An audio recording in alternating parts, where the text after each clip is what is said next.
Mr. Salehian. I think our first speaker would be Mr. Mark Fino, and the second one, Mr. Dehshiri. Yeah, but these one are absent. Thank you. Thank you.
Hello, Dr. Fimbo.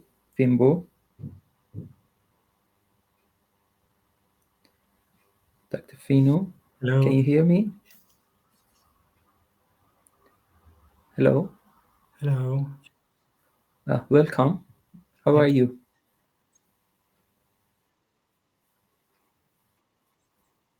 Thank you. It's a pleasure.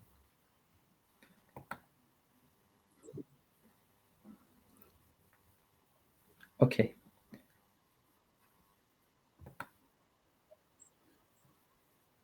Okay.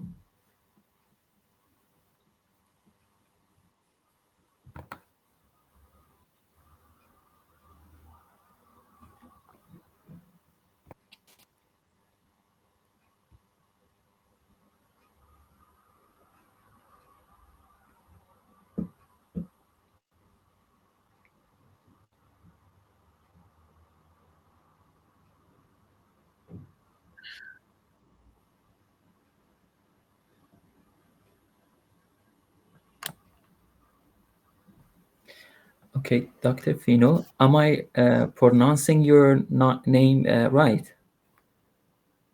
Is it Fino. Mark Fino? Yes. Fino Mark. Fino. Fino Mark. Okay, thank you.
Yeah. Hello, everyone. Hello, Dr. Reza and other colleagues from all over the world. Somebody like Mr. Tian and Mr. and Mrs. Tiambo from Beijing, and also other colleagues from Europe.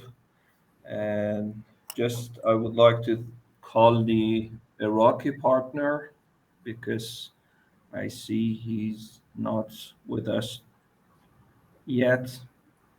After joining Dr. Dehshiri and the Iraqi partner, we can start. Let me call them just for a second.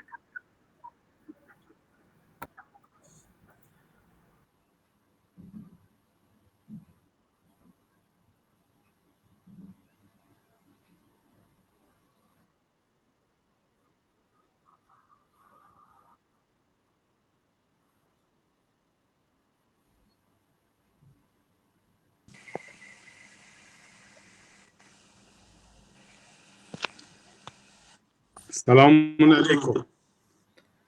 Assalamu alaikum. Thank you very much.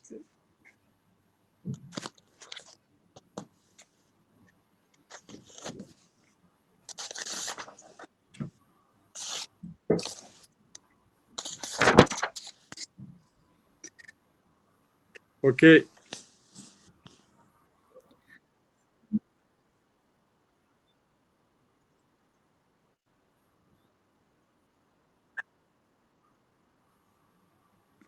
Okay.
Thanks to all participants. I just called the Iraqi partner.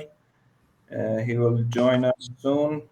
And let me start the session and not waiting too long.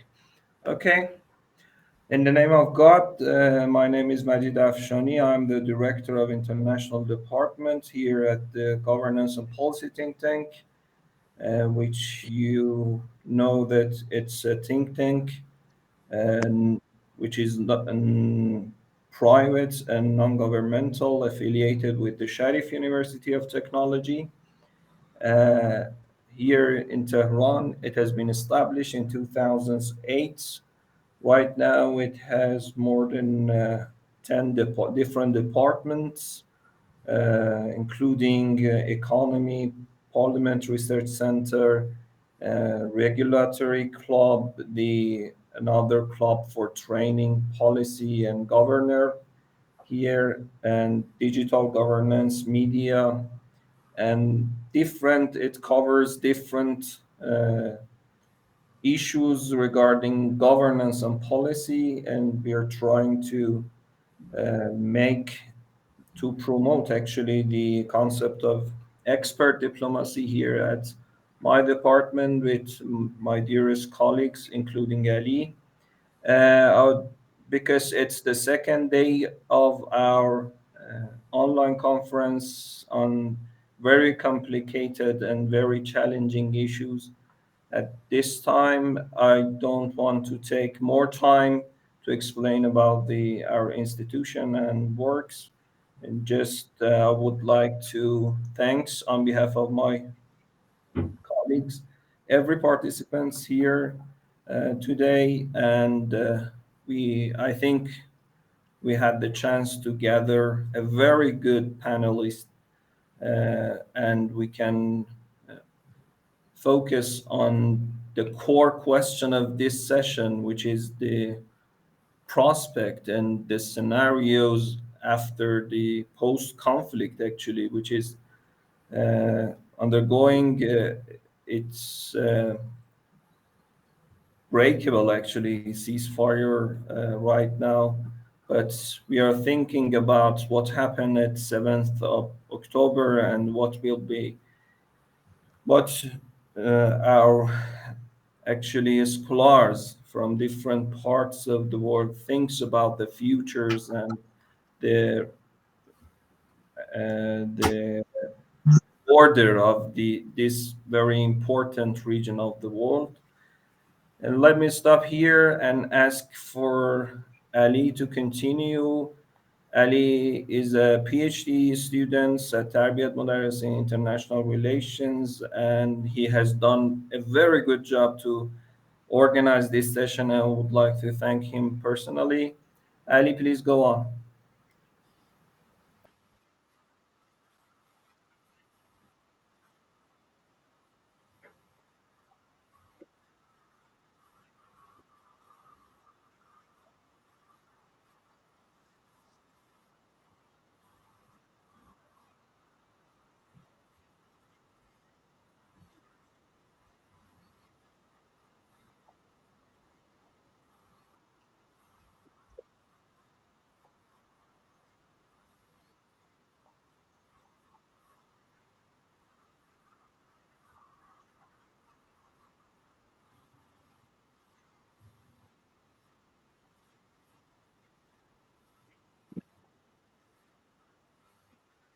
Okay, thank you so much. It's actually my pleasure to be participated in this sort of discussion.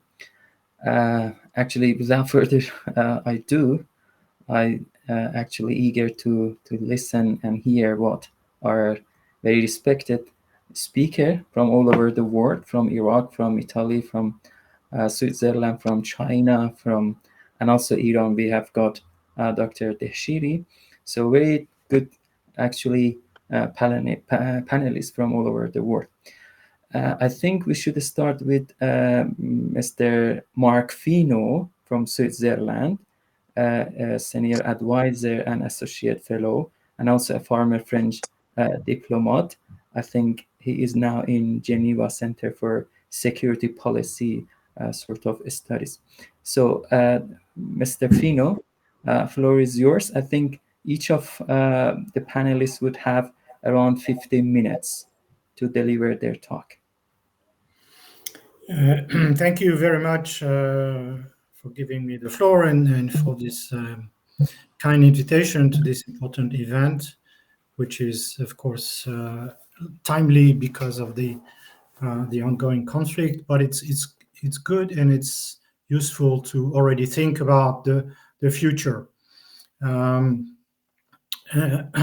Now, I haven't really prepared any lecture or conference or notes. Of course, you mentioned my affiliation, and precisely this is the reason why I don't want to be tied to a written statement because I've done that so much in my diplomatic career, and I think we're now among more practitioners and academics, and I think it's good to have this more interactive discussion. Also, because I will speak also based on my experience, because I was a diplomat for the French government for 4 years in Israel, but at the same time a member of the team of negotiators of the EU Special Envoy for the peace process. Of course, this sounds like now a sort of century ago. This was between 1996 and 2000. So it was a very interesting time when there were actual negotiations between Israelis and Palestinians with the support of the international community. And the EU, of course, played a major role as the main donor of assistance to Palestine. And also, because we were also accredited to Israel, we had this channel of communication, of dialogue, whenever, for instance, the EU funded the construction of a harbor, a port in Gaza, and then Israel bonded, or the same with the airport. Of course, this was EU money, and we had to, speak up, intervene, and negotiate. Of course, not only to express our anger or dissatisfaction, but also to think about what could be done to avoid repetition and improve the situation and ensure that the well-being of the Palestinians could be part of building this peace in the region. So I will just like to make a few points. Obviously, we're now entrenched in the present, but we know that where we are now has been influenced very much by the past, by past history.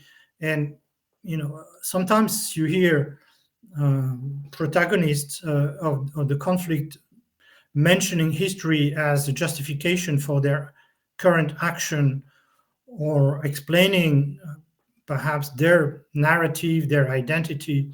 And that's a very dangerous course. Of course, we need to know, and that's the work of academics, we need to research and understand the history from a scientific point of view, from an objective point of view, and try to avoid addressing these issues from an emotional point of view. Of course, it's very difficult, especially when we are facing now with this flood of information and images of people suffering from the violence, I would say, on all sides. And so that's why it's so difficult to remain objective. At the same time, we need to know the past to understand the present, but we also, because we're looking to the future, we know that we will have to overcome the past. This was attempted. There were many efforts in recent decades to help the people from the region precisely not being entrenched in the past, find a path towards coexistence, reconciliation, mutual acceptance, because they know that there is no military solution. No one can eradicate the other, make the other disappear, even if they, this was their dreams or their wishful thinking.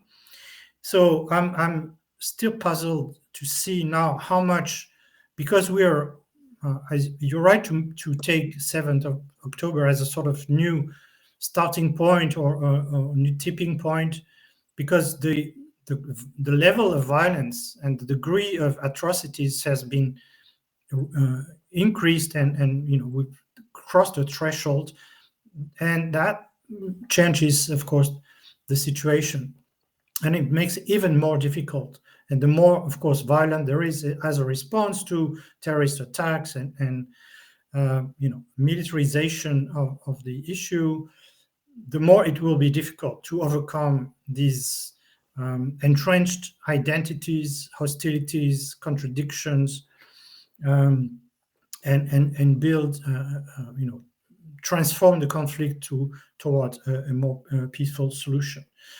Of course, we are, again, it's difficult to deny and ignore this background, this history, and its influence today. For instance, this culture of revenge. Again, with all due respect to all the people and the states in the region, which I know very well, it's difficult to avoid this feeling that whenever someone has the feeling of being threatened or attacked, there is immediate response, the use of violence, reliability on weapons, on armaments, arms buildup. As you know, I've been working a lot on arms control and disarmament, and the Middle East is the region in the world with the highest rate of military spending in absolute terms, per capita, in terms of GDP. It's double the double of world estimate of world average. Of course, you can explain this by the conflicts, but it seems again that it's very much related to this sort of traditional response to security threat, which means building more weapons and using violence. And this can lead to extreme situations of ignoring the others, ignoring the enemy. And as we know in history, you don't negotiate with your friends to make peace, you negotiate with your enemies. So there's been attempts, but sometimes refusal, denial of the existence of the right to exist of the other side. And therefore, this exclusive approach, has made it impossible to make any progress towards peace. If you're not 100% supporting me, that means that you're 100% my enemy. Unfortunately, this is a very much a common approach, common narrative in the region. And now we have seen again the extremities of this approach by, dehumanizing on the part of some Israelis, the most extreme part of Israelis, just denying the right of Palestinians to exist, or calling them animals, dehumanizing them. At the same time, we have Hamas, which considers itself a resistance movement, but also denies the right of Israel to live peacefully side by side with the Palestinians. Also, if I may, to quote myself, I've worked and I researched and I've written a lot on the Middle East, and it just was reminded to me recently that in a chapter of a book on multilateralism, synthesis of win-win solutions that I wrote now a long time ago, I took the Middle East as a case study to show, and that's my thesis, and I think it can be demonstrated every day in the region, that whenever any of the actors takes unilateral action, it actually leads to a worse status quo for that actor, worse situation. While on the contrary, whenever there is an attempt to either to take a multilateral approach, call on the UN or a third-party mediator, whether it was the US, now we're noting the death of Kissinger, but for all its responsibilities and fault, he was indeed a key negotiator between Israel and the Arab countries, and that led to positive progress, solutions, sometimes durable ones. There is a UN force on the Golan Heights, which has been partially occupied by Israel, but there's never been any resort to violence because of this presence of a UN peacekeeping force. Same with south of Lebanon, UN force has helped reduce the impact of the wars on civilians. So again, that shows that again, whether we're talking about unilateral action by Hamas or Israel, certainly the solution, the result, the consequences will be worse for both actors. So that's why we need now to step up and think about, again, multilateralizing, internationalizing the conflict to find a common solution, a peace conference, of course, starting with a ceasefire, perhaps bringing in UN peacekeeping force to allow for demilitarization of part of the region.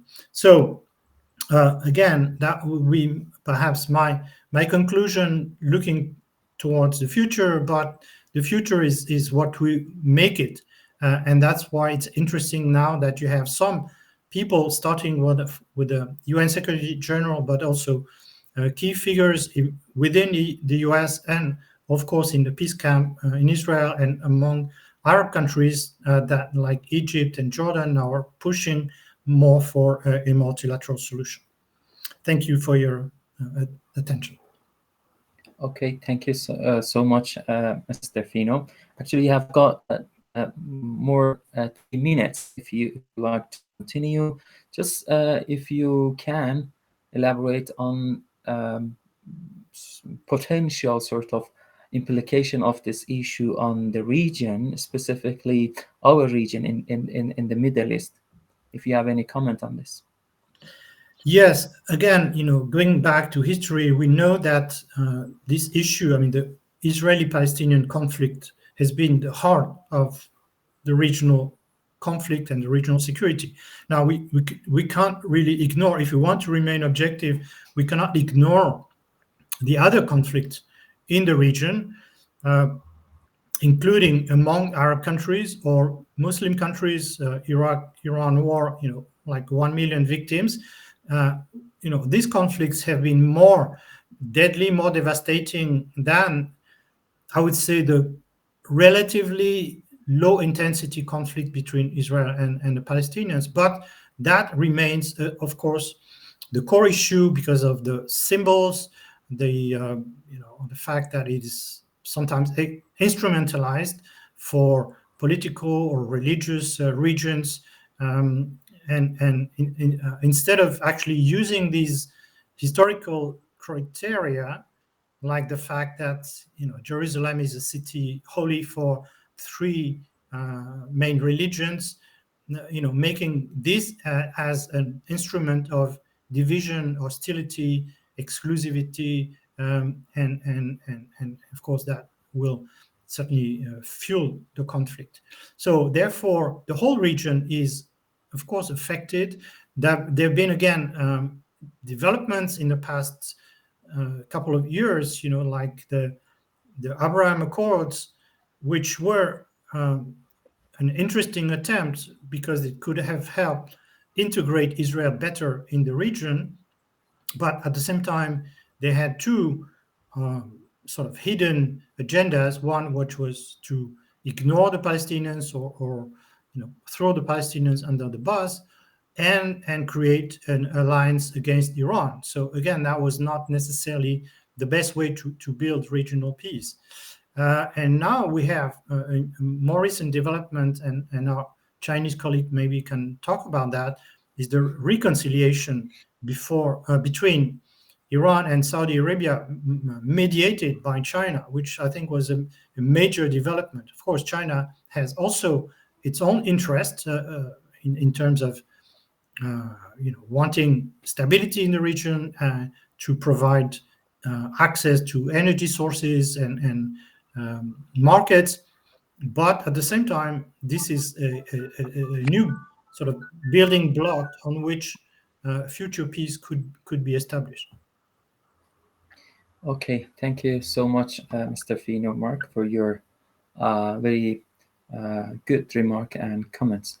Our next speaker is Dr. Dehshiri, who is the Dean of School of International Relations at the Ministry of Foreign Affairs in the Islamic Republic of Iran. He's also our colleague in the University of Tehran. Okay, Dr. Dehshiri, floor is yours. You have 15 minutes. Go on. Bismillah ar-Rahman ar-Rahim. Thank you very much for giving me the floor. In fact, I prepared an article about the future of regional system in the Middle East. And I wanted to talk about three main points.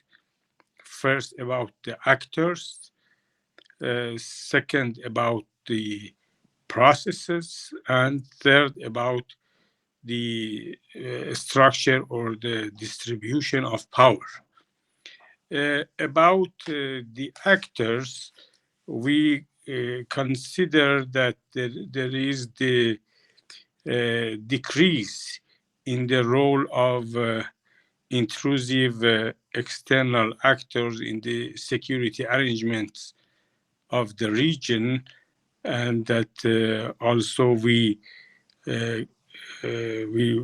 witness that there is the increasing role of Iran in the regional order, whereas we witness the decreasing role of Israel because the Palestinian issue has become at the top of regional issues, and because of the Israelis' failure to do the war that to win the war that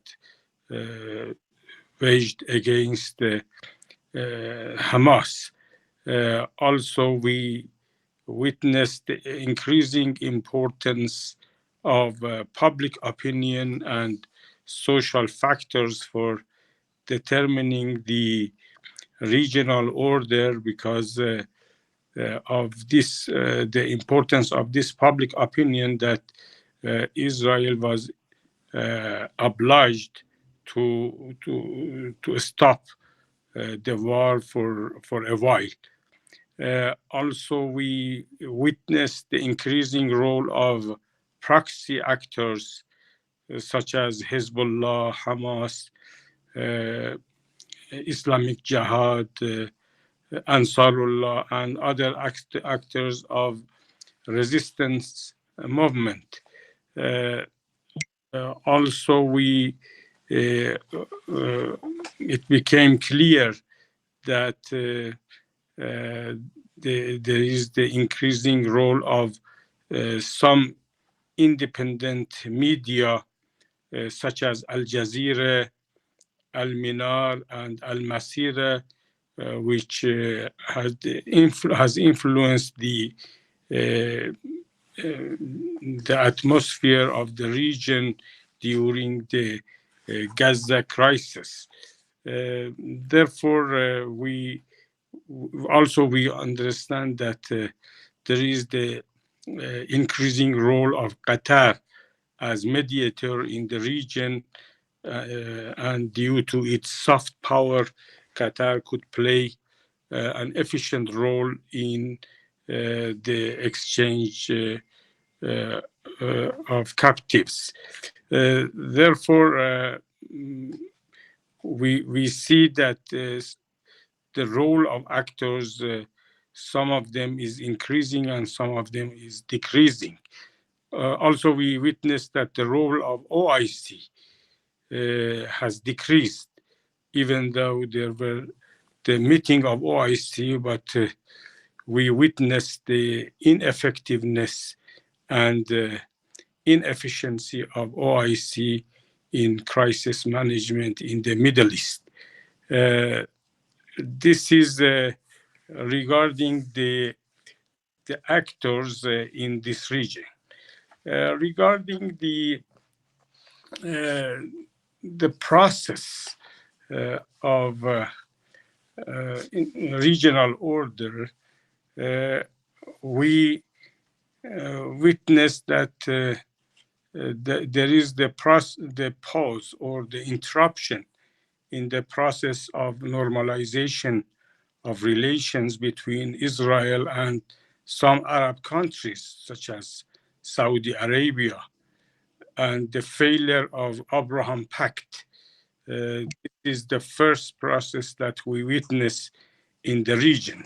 The second process that we witness is the increase in the expenses of American military presence in the region because of some attacks to American bases.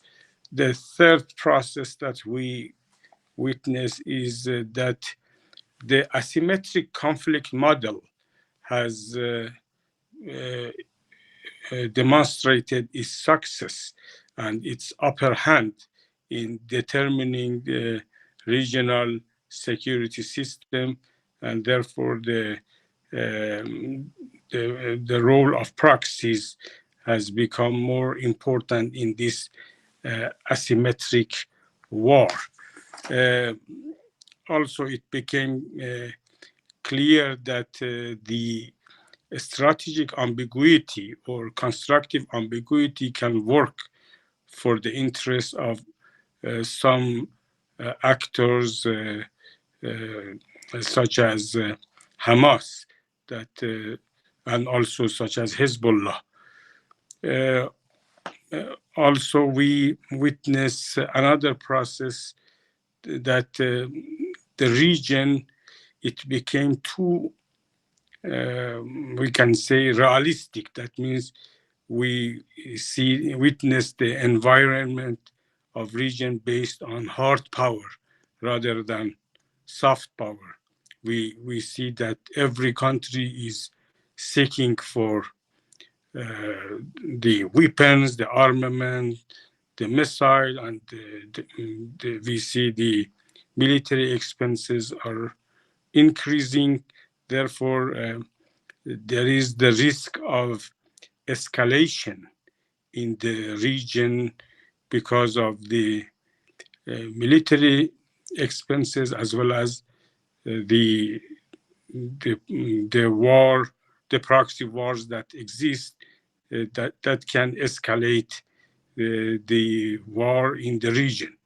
Therefore, the process is a little bit tricky, and we witness some sort of chaos, or some has even called it controlled instability, that demonstrate that the issue is gives us some security preoccupation because of the possibility of intensive conflict, even though there can be some low intensive war, but however it can be very important for our region that we should witness the peace rather than the conflict.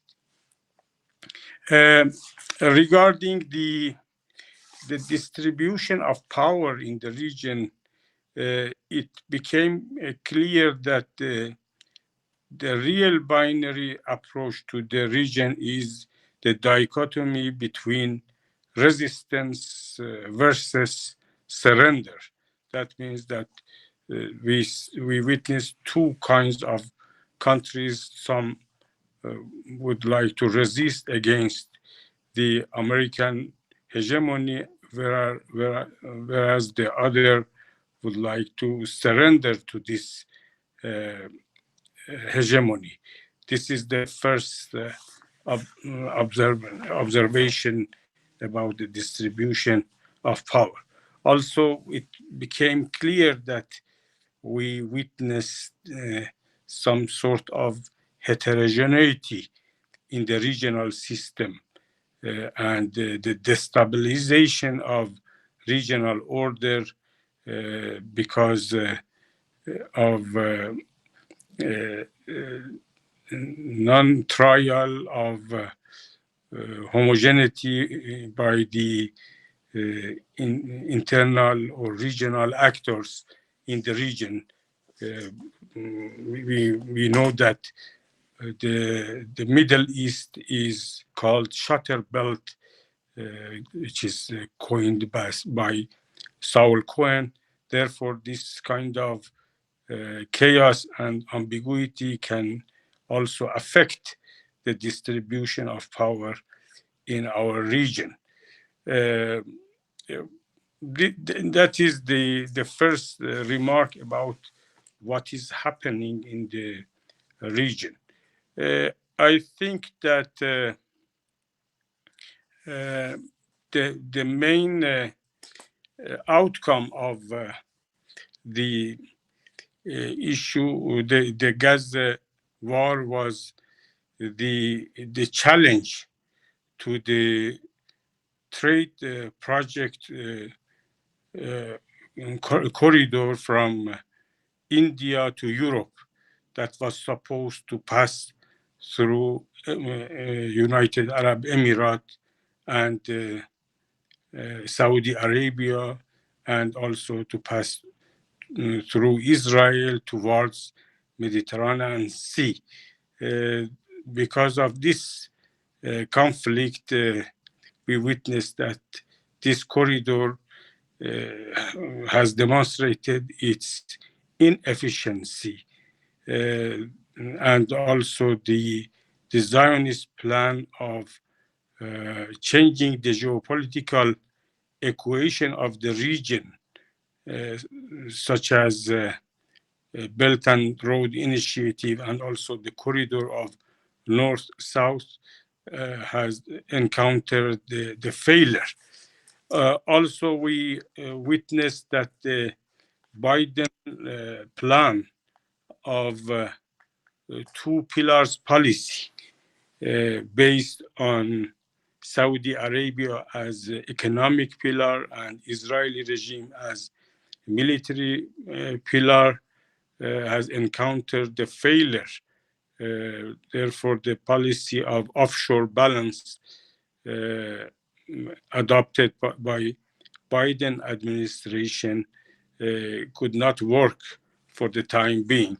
That also one of the important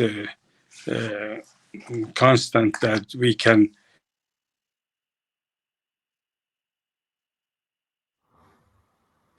of course, whatever we can say about our region is that we cannot have a very dichotomic approach to the region. We cannot say that we have friends or enemies. What we have in the region is called frenemies. That is the coexistence of friends and enemies. Therefore, we should think about the Pacific coexistence, but without the existence of Israeli regime, because Israeli regime is illegitimate. We think that the best solution is the referendum in the occupied territories. Therefore, all the Jewish, Christian, and Muslim people can vote in a referendum for their future destiny. The two states cannot work. It would be the very temporary solution, but it can not give to sustainable peace and security in the region.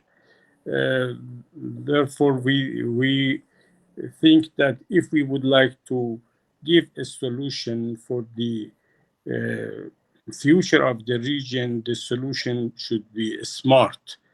The smart, the S stands for sound and specific solution. The M stands for measurable solutions. The A stands for achievable solution. The R stands for realistic and relevant solution. And the T stands for time-bound and trackable solution. Therefore, for the solution of the peace in our region, we should think about how we can have the right of Palestinian people to peace. The right to peace is very important. Although there are the very there are some problems and the cleavage in identity in our region, but we can work if we would have the indigenous solutions. The countries of the region can find the solution for the future of the region. Therefore, the intrusive actors such as United States and European Union cannot determine the future of the region.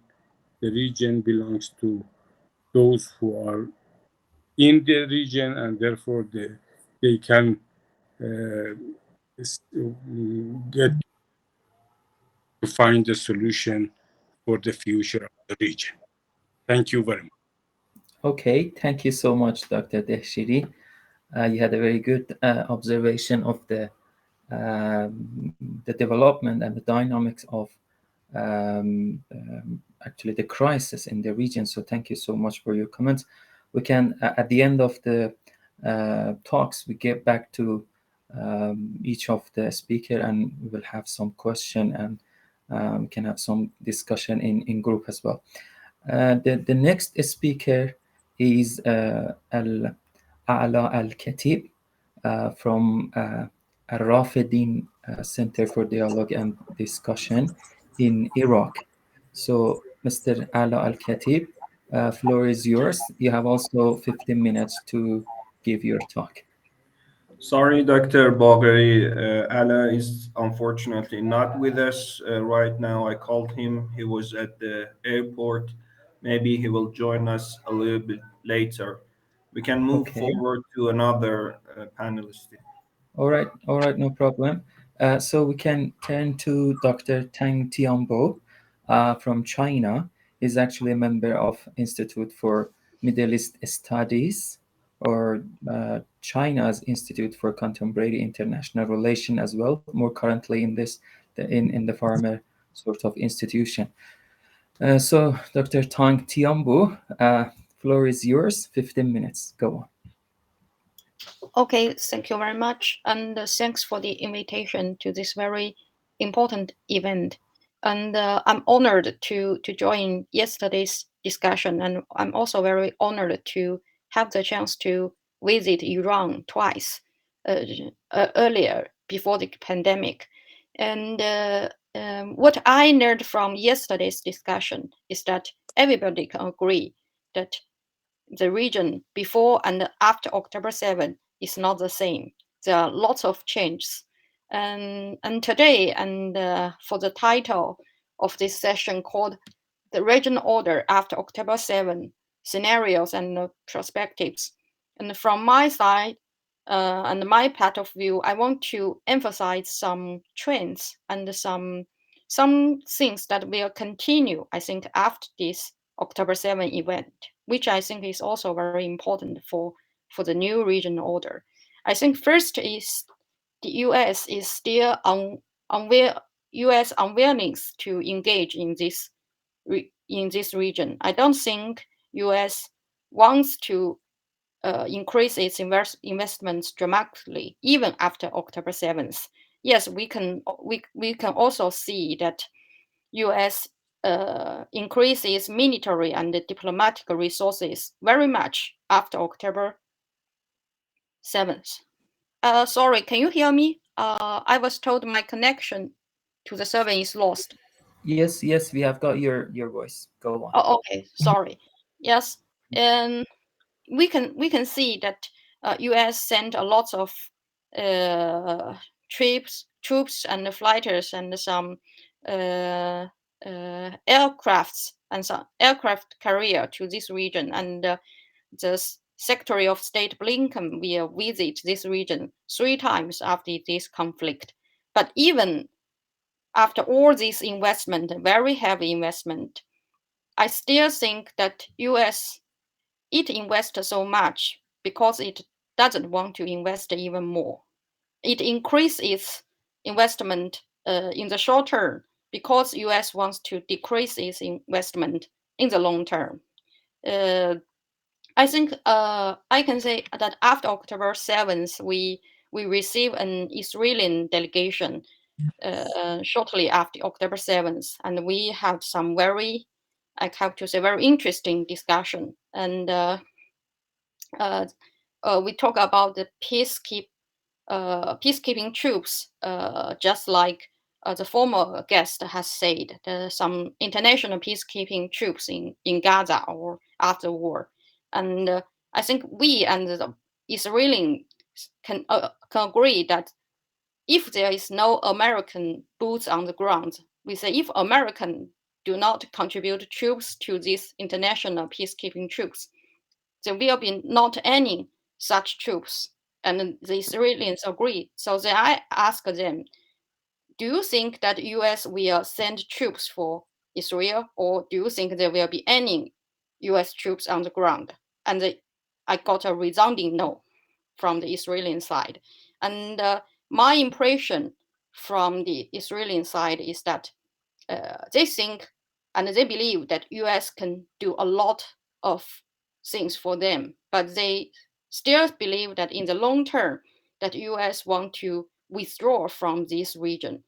US just want this region to keep quiet, to make no trouble, so the US can save its energy for something bigger like China and like Russia. And this is the impression I got from Israelis.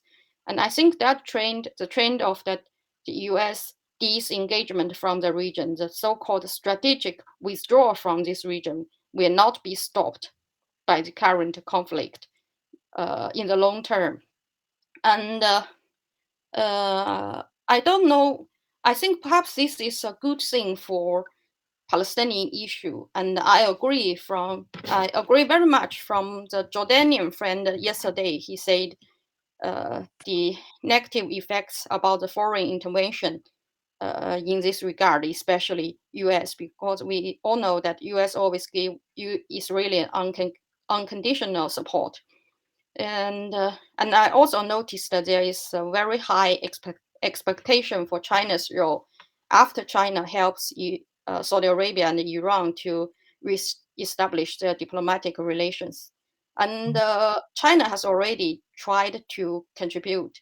And we all know that China is the rotating president of the UN Security Council this month. And with China's efforts, the Security Council passed the first resolution since 2016 on Palestinian issue to call for ceasefire. And our Foreign Minister Wang Yi has just held a high-level meeting at the UN Security Council on Palestinian issue.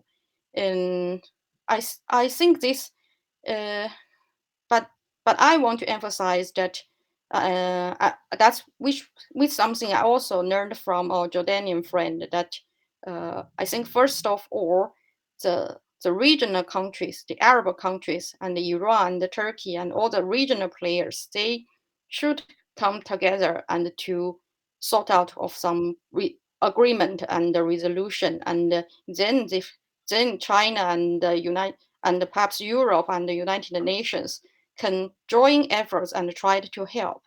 I think in the past we used to say there is a quota for Middle East peace process. It's United States, Europe, European Union, and Russia, and United States. These four players sometimes we call them Middle East quota. And I think there is a great pity for this mechanism is that it did not include any regional players. It did not include Egypt, Saudi Arabia, or Iran, or Turkey. And I think that is a great pity. And I think after US decrease its influence and its investment in this region, I think regional countries can have more chance and more room to develop their own idea and own mechanism and try to solve this problem. And this is my first point, is that US withdrawal from this region will continue in the long term.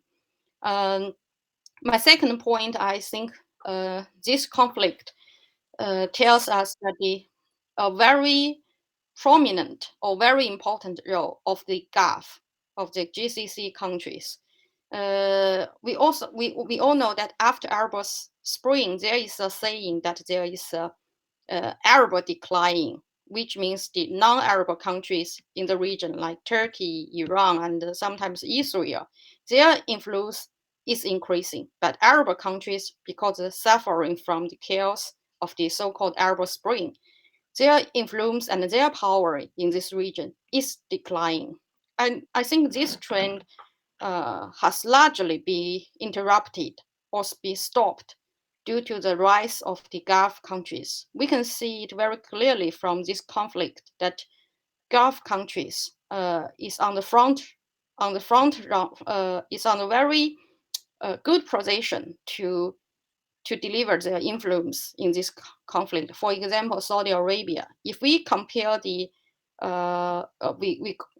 Arab Islam Summit, which held by Saudi Arabia earlier this month, if we compare this summit to the Cairo Peace Conference, which is held by Egypt, I think the size, the influence, and the level of the Saudi Arabia summit is much more important or much larger.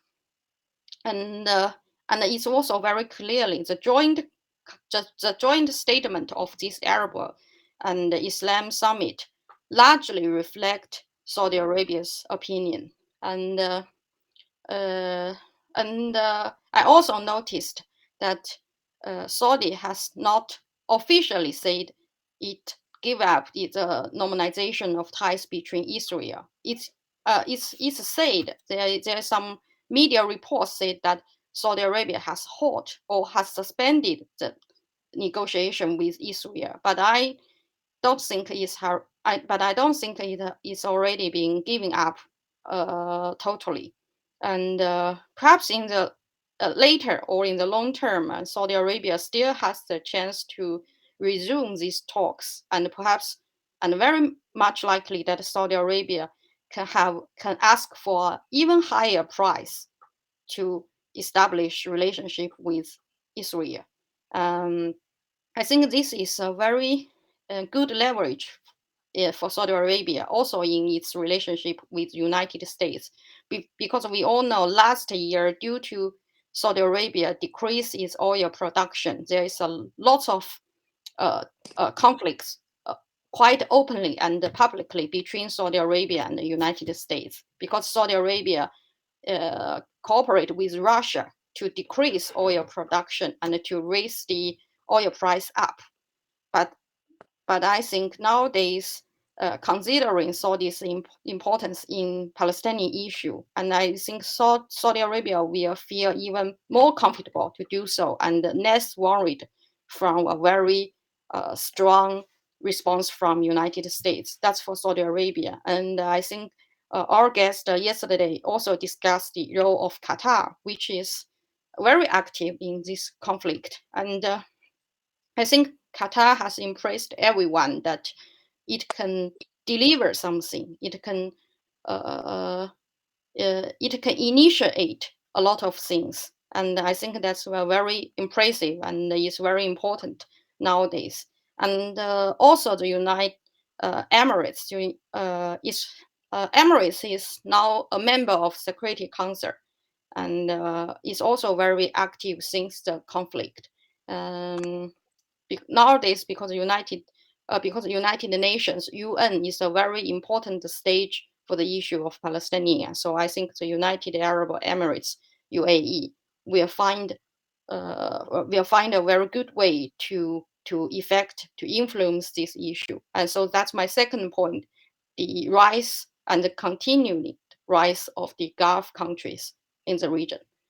And my third point is that the reapproachment of Saudi Arabia and Iran will continue and will become even more important to this region. I think we all know that before the October 7th, Iran and Saudi Arabia, these two countries do not agree on everything over Palestinian issues, and they do have some very serious problems. We all know Saudi Arabia does not like Hamas due to its links with Muslim Brotherhood and why Iran is the supporter of Hamas.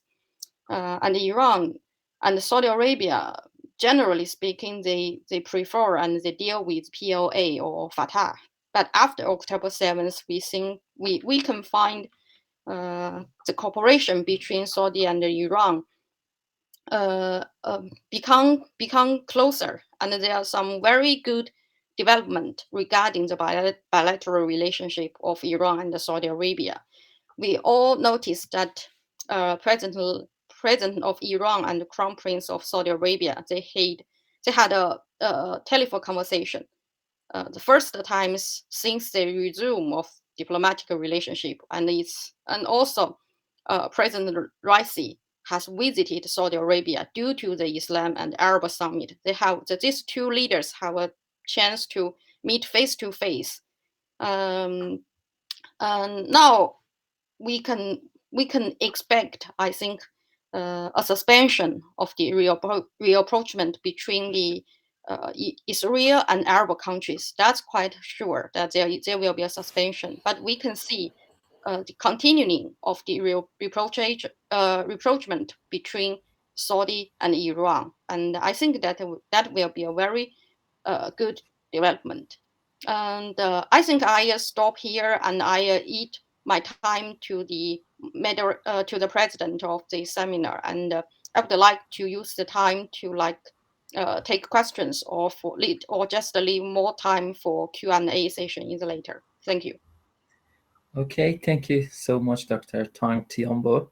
Very good observation on the sort of development and the issues among the actors who play a role in this crisis in the region. At the end of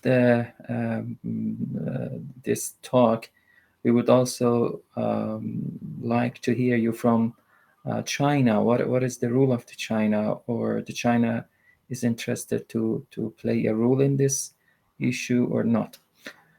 Okay, turning to our next speaker is Dr. Manuel Herrera from Institute for International Affairs in Italy. Okay, Dr. Herrera, floor is yours. 15 minutes. Go on.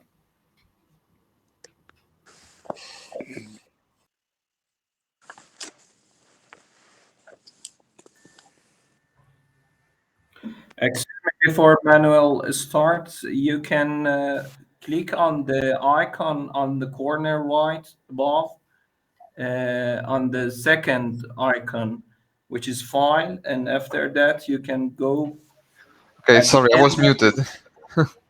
Okay, I will play your presentation. Whenever you say next, I will change the slide. Go on, please. Okay, perfect. Sorry, I was muted. Can you hear me now properly? Yes, go on. Okay, perfect. So yes, well, I want to thank the Governance and Policy Think Tank Institute for inviting me here today. The focus of my presentation, as most of the discussions that we had here today, is more on I will try to offer more an overview of the main interests, objectives, and positions of the parties involved in the current conflict and the peace negotiations, and put also on the table some proposals and pathways or ways to go to stabilize the current situation and offer future regional framework for security and cooperation in the Middle East. Next slide, please. So the first group of states that I will focus on are going to be the Arab states, and a particular set of states: Egypt, Jordan, Lebanon, Iraq, and the Gulf countries, particularly the UAE, Qatar, and Saudi Arabia. So I think that these are the key actors in the current events that are taking place in the Middle East. Regarding Egypt, well, Egypt has been quite worried about the possibility that Palestinians in the coastal strip would stream into the Sinai Peninsula through the Rafah crossing in the Palestinian-Egyptian border. Egypt has strongly signaled to its regional and international partners that it does not want to be a landing spot for displaced people from Gaza, as concerns related to security in the Sinai, where the government has been battling several jihadist cells, also on the grid Cairo's stance. On the other hand, the turmoil will continue to present Cairo with opportunities to extract concessions from its creditors and its quite significant economic difficulties. I'm concerned about the conflict's destabilizing effects, which could boost irregular migration from Egypt to Europe. The European Union is already considering a partnership with Egypt focused on migration and economic cooperation that mirrors the agreement achieved with Tunisia in July this year. Likewise, concerned with the war's impact on Egypt's stability, Gulf Arab states are reportedly contemplating increasing their deposits in the Egyptian central bank to bolster the country's fragile economy. If we move to Jordan, we see that the Jordanian elite, particularly King Abdullah II and Queen Rania, warn on the regional instability, expressing concerns about what they call nearing regional chaos. And they criticize Western double standards on Palestinian perspectives vis-a-vis the conflict. But in any case, Jordan faces challenges amid rumors of aiding U.S. weapons transfer to Israel, prompting damage control. And also, the government denies supporting Israel's actions, reaffirming commitment to a two-state solution, and fears Israeli expulsion of Palestinians into Jordan. The Jordanian elites, let's say, warn about Israeli plans for Palestinian displacements, risking repercussions. And Western support for Israel raises concerns of encouraging Israeli right-wing transfer policies, potentially impacting Jordan's stability and even reconsidering the peace treaty that they have right now with Israel. The fear of mass Palestinian displacements into Jordan is heightened due also to economic and political destabilization concerns, which could have a real impact into the Jordanian political system. If we move to Lebanon, Lebanon is the only country from the ones I mentioned here where is most likely to become embroiled in a full-scale war as a result of the crisis. Near constant exchanges of fire in recent weeks only reinforce this impression. And while Hezbollah itself says it would prefer to avoid a broader conflict, no combination of Lebanese actors can prevent it from engaging in clashes at the Lebanon-Israeli border. Still, whether Hezbollah will be pulled towards restraint or action, for me at least, is not yet clear. Yet, given the serious threat to Hamas and the centrality of the Palestinian struggle to the ideological outlook of Hezbollah, this group may yet feel compelled to come to its partners' aid in the current conflict. Hezbollah also aims to keep Washington focused on the possible expansion of the conflict and the implication that the US itself could be drawn into a years-long conflict in the Middle East, thus allowing Russia and Chinese to deepen their influence in the region at its expenses.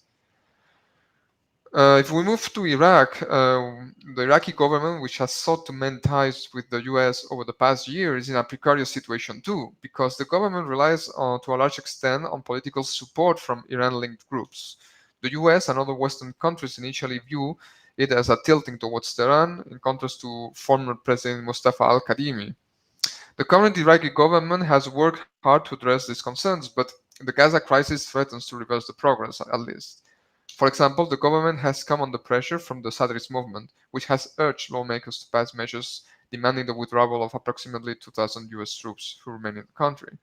The current government of Iraq will likely walk on a tightrope, its priorities being to preserve at least a good relation with the US, and to the extent of possibility, while still offering robust support for the Palestinians and seeking to assist with practical needs like humanitarian aid.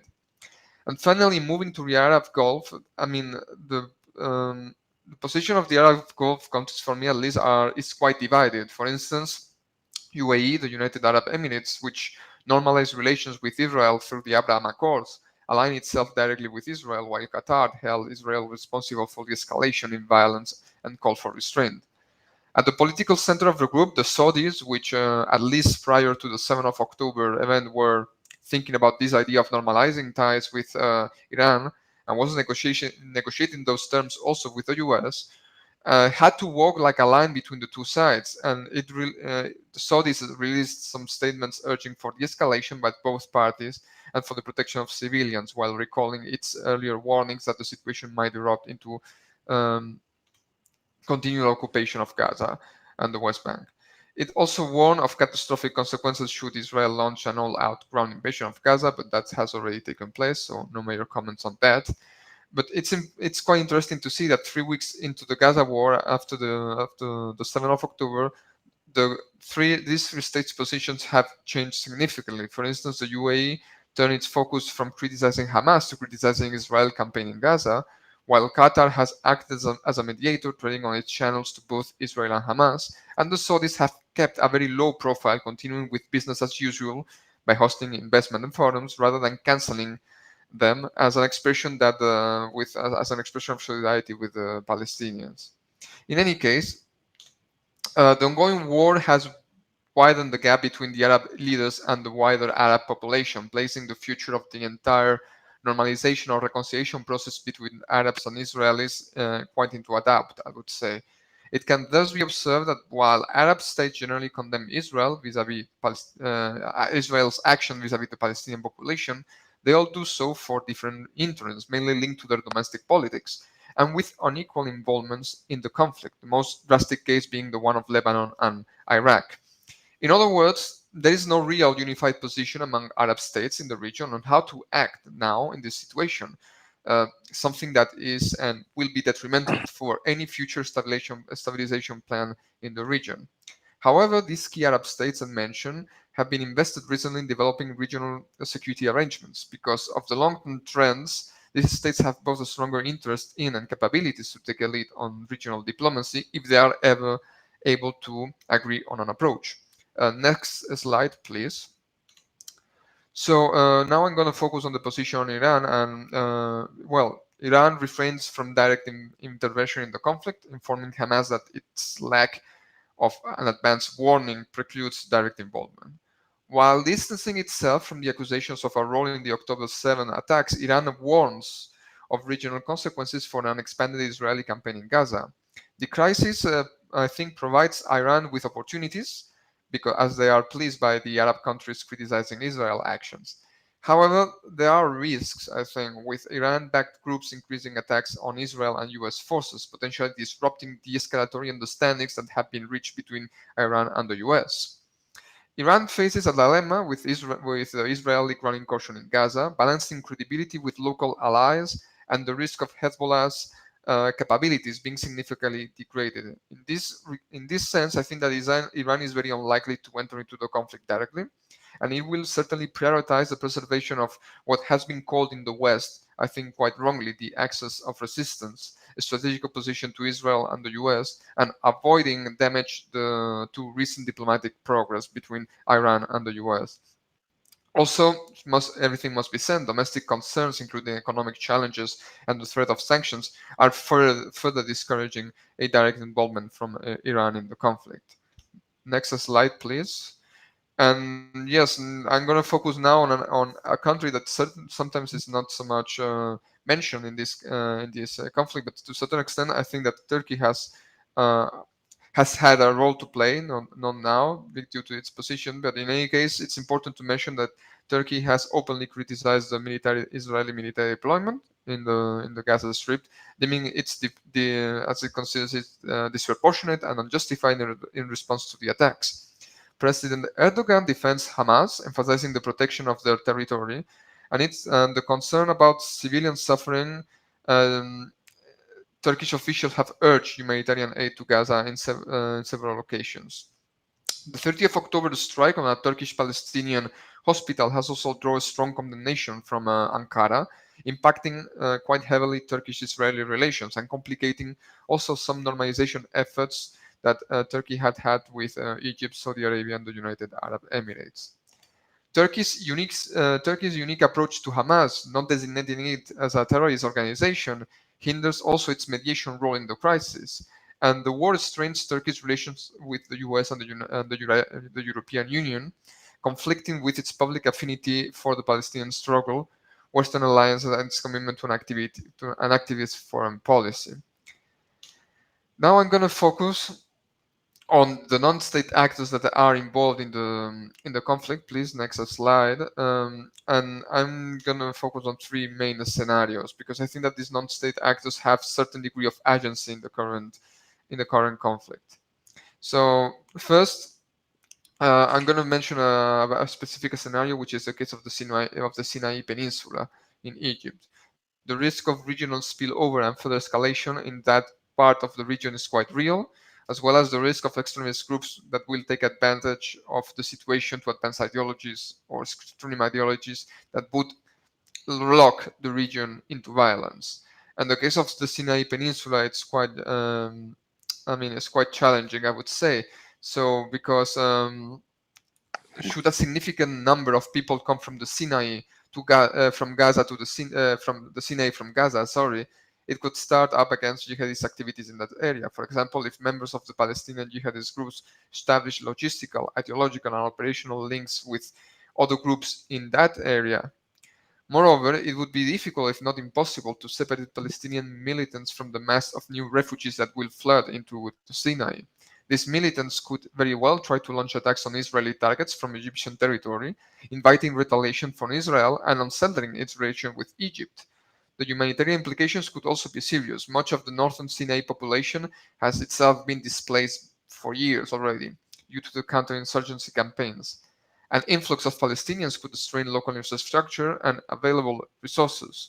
Should Palestinians arrive in large numbers, it would present a significantly absorption challenge for Egypt, perhaps even destabilizing the whole country. Then Hamas' 7 October attack on Israel and the unfolding conflict have pushed prominent Iran-aligned proxies, as has been already mentioned here, to break a unilateral truce with the US forces in Iraq and Syria that had lasted for nearly a year. Over the past weeks, Iraqi groups that have been now renewed or redubbed as Islamic Resistance have claimed drone and rocket attacks on bases where the US forces are stationed in both countries. To date, the US has retaliated only against these group sites in Syria, most likely because of the potential of escalation, which could jeopardize the US presence in Iraq. Should Hezbollah, for instance, react to an Israeli ground invasion in Gaza by opening another front on Israel's border with Lebanon, such a scenario will likely see intensified attacks by Iraqi groups on US assets in Iraq and Syria. Groups with special expertise may also travel to Lebanon to support Hezbollah logistically. And finally, talking on the Houthi rebel movement, this movement asserts readiness for military action if the US intervenes on the Israeli side, using the Israeli-Palestinian conflict to strengthen key political points. First, they emphasize their commitment to the Palestinian cause to broaden popular support in Yemen. Second, they align more closely with the so-called, badly called axis of resistance, projecting themselves as active backers beyond their region. And third, the Houthis highlight their growing military power, intending to signal the costs of regional escalation to Israel and the US. However, they face the risk of jeopardizing the advantageous position in Yemen and disrupting ongoing ceasefire negotiations with Saudi Arabia if they engage in a larger regional war. Next slide, please.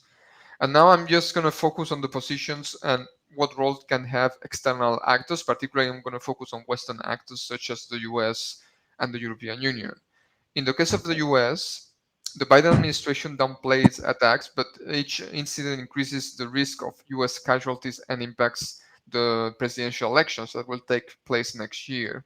The US deploys naval assets to deter Hezbollah and Iran in the Eastern Mediterranean, working quietly to dissuade Israel from punitive actions against Hezbollah.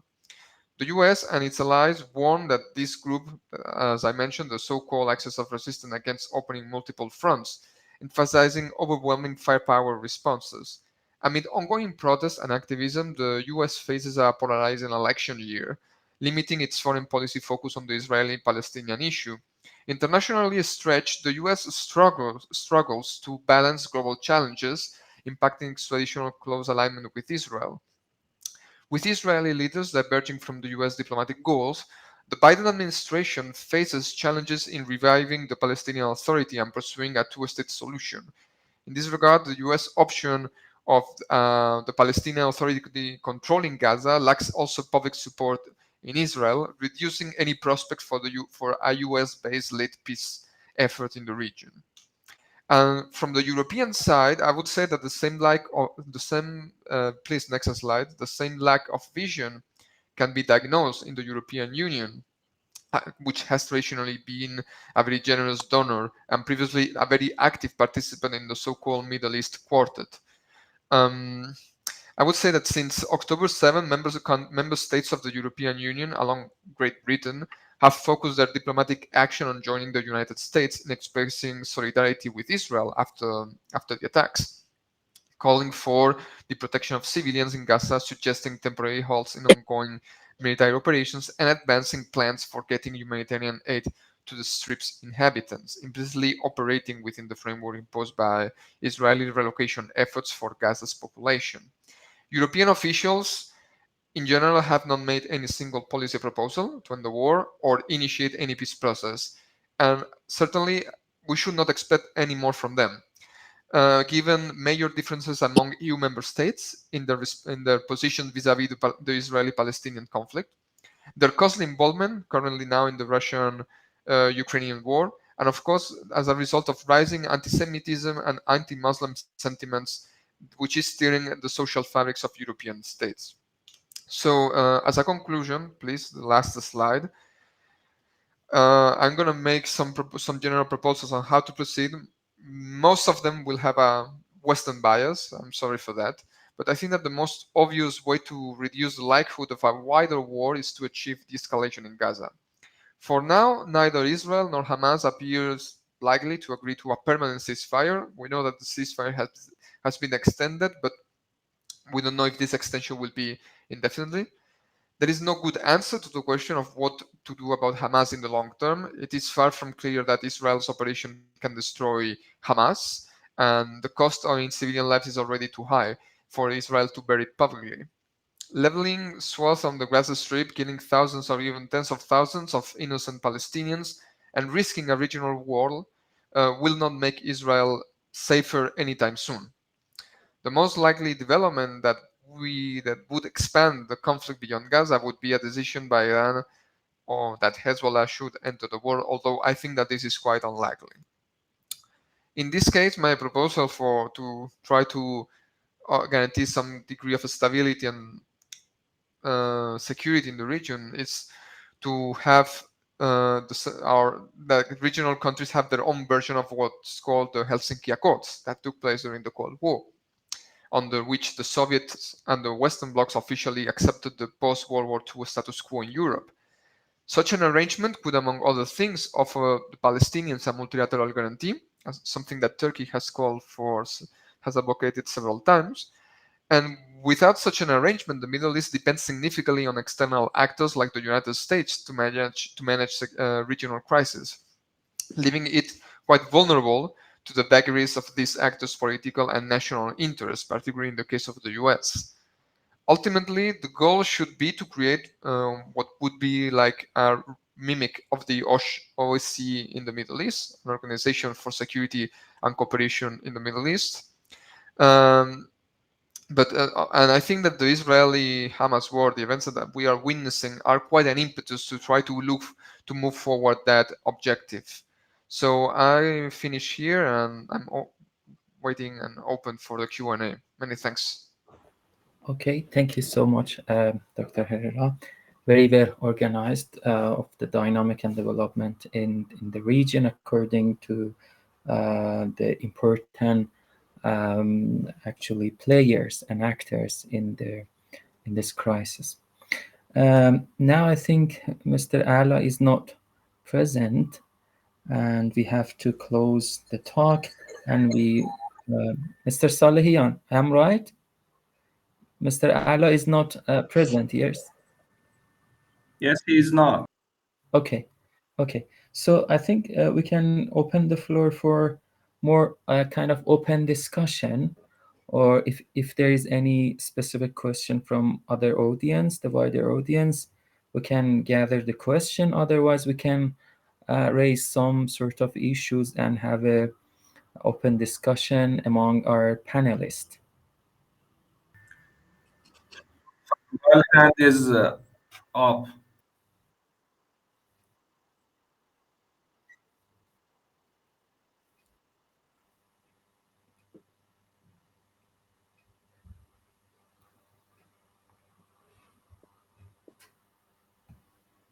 Very interesting analysis, and I do agree with a lot of what was said. In a continuation of our discussion yesterday, and really thank you very much for the opportunity. I mean, these are the kind of discussions that can probably produce some common understandings of the conflict as a whole and on the way to move forward. Again, we really have to get a good grasp of the basics. And Mr. Fino, it's good to see you again. We were sitting next to each other 2 weeks ago in Amman in the conference. And you talk about history. This is about the Palestinian issue. It's about the Palestinian issue, which is actually the core issue in the Middle East. Without resolving the Palestinian issue, I don't think the Middle East can ever enjoy real peace and stability. I think if we build our discussions on this common understanding, then we can easily develop other common understandings and devise a way forward. The problem with the Palestinian question, and I said that yesterday, is that the US has always had a monopoly on what is called peace process.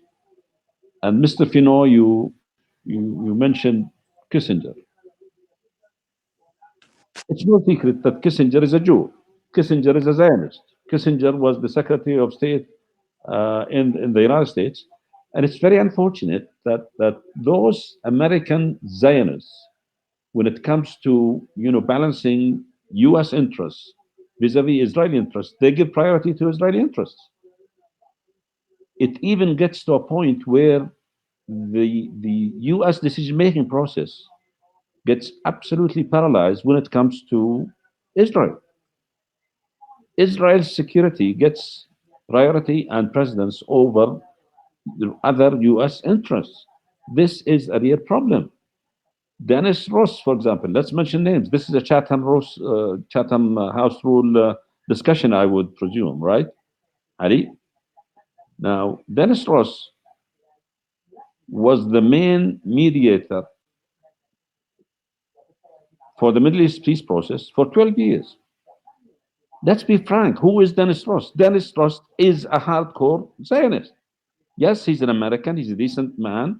But when it comes to dealing with the Middle East peace process, he is absolutely pro-Israel. And I had the opportunity to discuss directly at the personal level with Mr. Dennis Ross, discussions about the Middle East peace process. And I told him this to his face. And it's not, we can't beat around the bush anymore, because what has taken place over the past decades is a slow motion concessions from the Palestinian side, from the Arab side. Even the Arab-Israeli conflict has been mitigated to a Palestinian-Israeli conflict. These are basic facts that we have to come to terms with. And look what the Palestinians have achieved vis-a-vis what Israel has achieved. The Palestinians accepted the right of Israel to exist. The Palestinians agreed to the Oslo Accord. And look where the Oslo Accord have taken them. I'm saying this because we have to understand why Hamas has done what it has done. The Zionist project is a very full-fledged, mature project. And Israel is not giving up achieving all its objectives. Israel wants to continue its occupation of the West Bank and Gaza. Israel, nobody has mentioned the Israeli law for a Jewish state. Israel is now by law a Jewish state. What does that mean? That is a very important development. It's a very important development that we have to understand. A Jewish state means that there is no place for a non-Jew in the state. What does that mean? This means that 7.2 million Palestinians who actually currently exist in Israel cannot remain in Israel. 2 million of those live in 1948 Israel. They are Arab Israelis. 2.2 million are in Gaza. And another 2 million are in the West Bank. Look at what Israel is doing now to the Middle East as we speak. The atrocities that the Israeli security forces are committing in the West Bank can only indicate to the real intentions of what Israel is trying and attempting to do and planning to do. The expansion of Israel is real, ladies and gentlemen.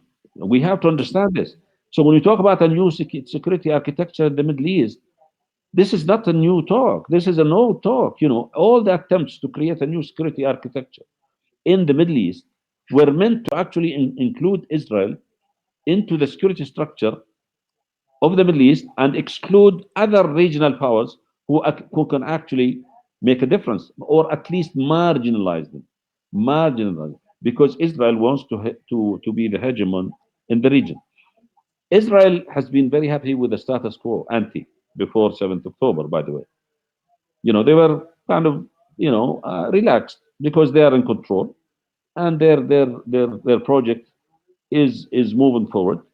They don't really have to worry much about, what the Palestinians can do, because in practical terms, the Palestinian National Authority, and I said this yesterday, was transformed into a security guard for Israeli security.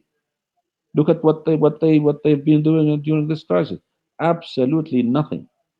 Hamas won the election in 2007. Why didn't we accept this fact? Irrespective of categorizing Hamas as a terrorist organization. We preach democracy, we preach elections, and then when somebody wins the election, we don't like this, this organization.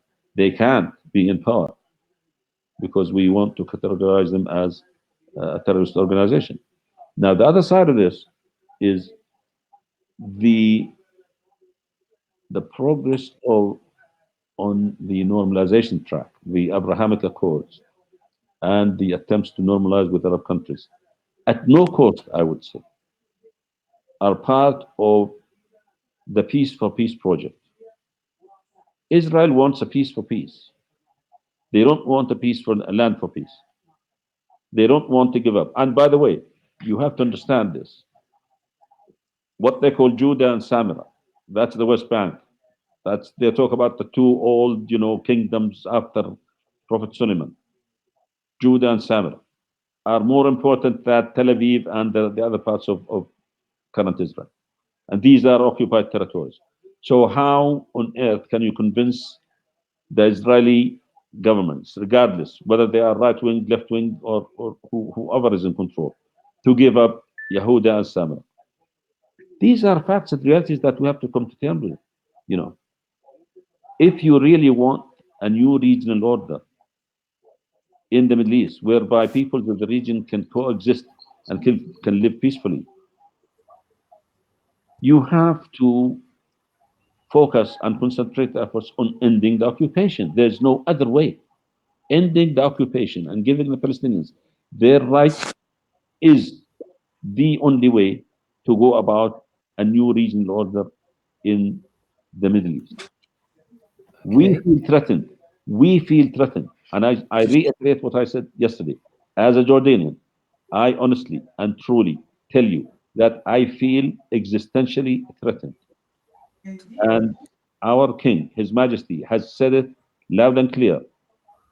Forced migration is a declaration of war, because we know what the real Israeli intentions are.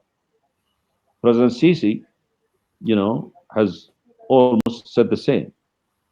But the sad part of the story, my friends, is that many of the regimes that are speaking out against Israel would like to see Hamas liquidated. They would like to see Hamas liquidated.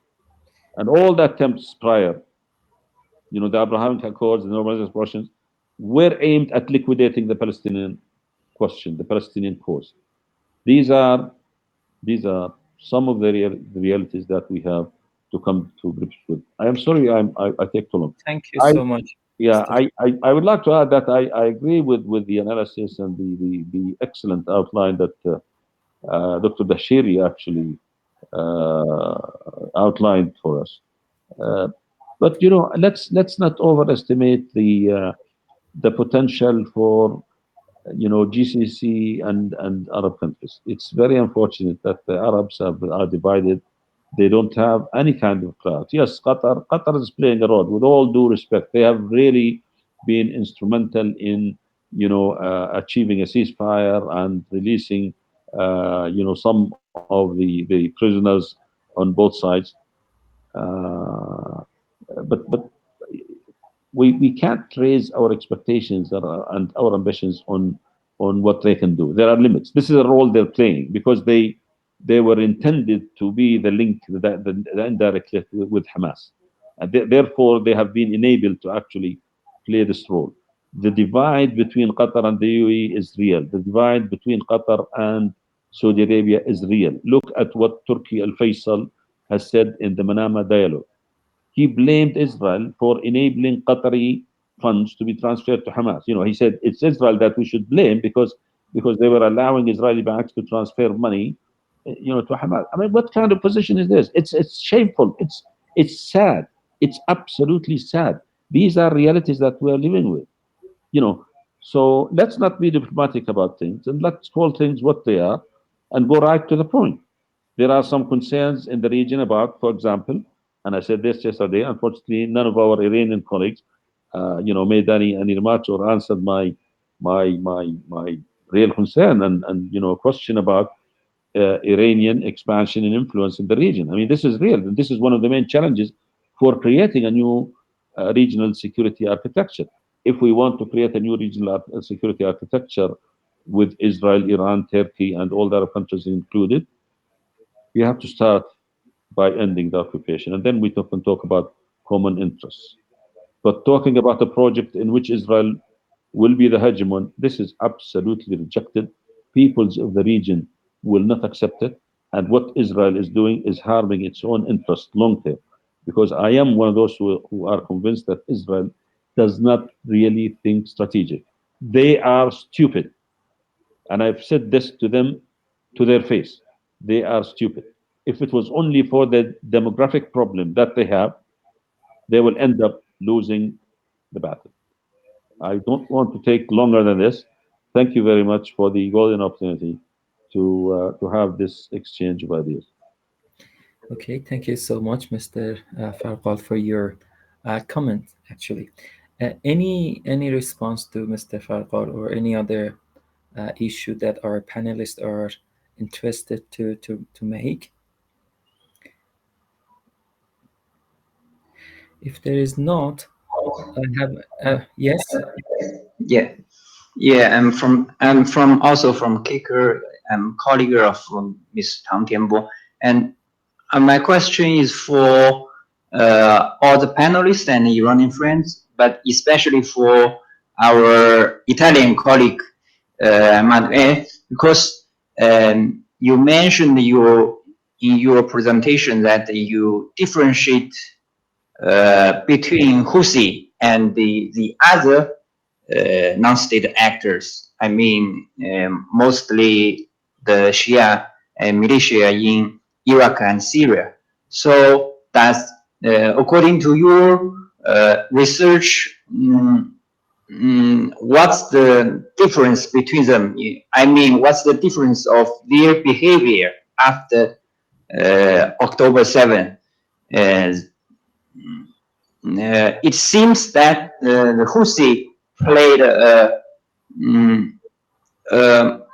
a very strong or prominent role this time than before, or even their behavior is much more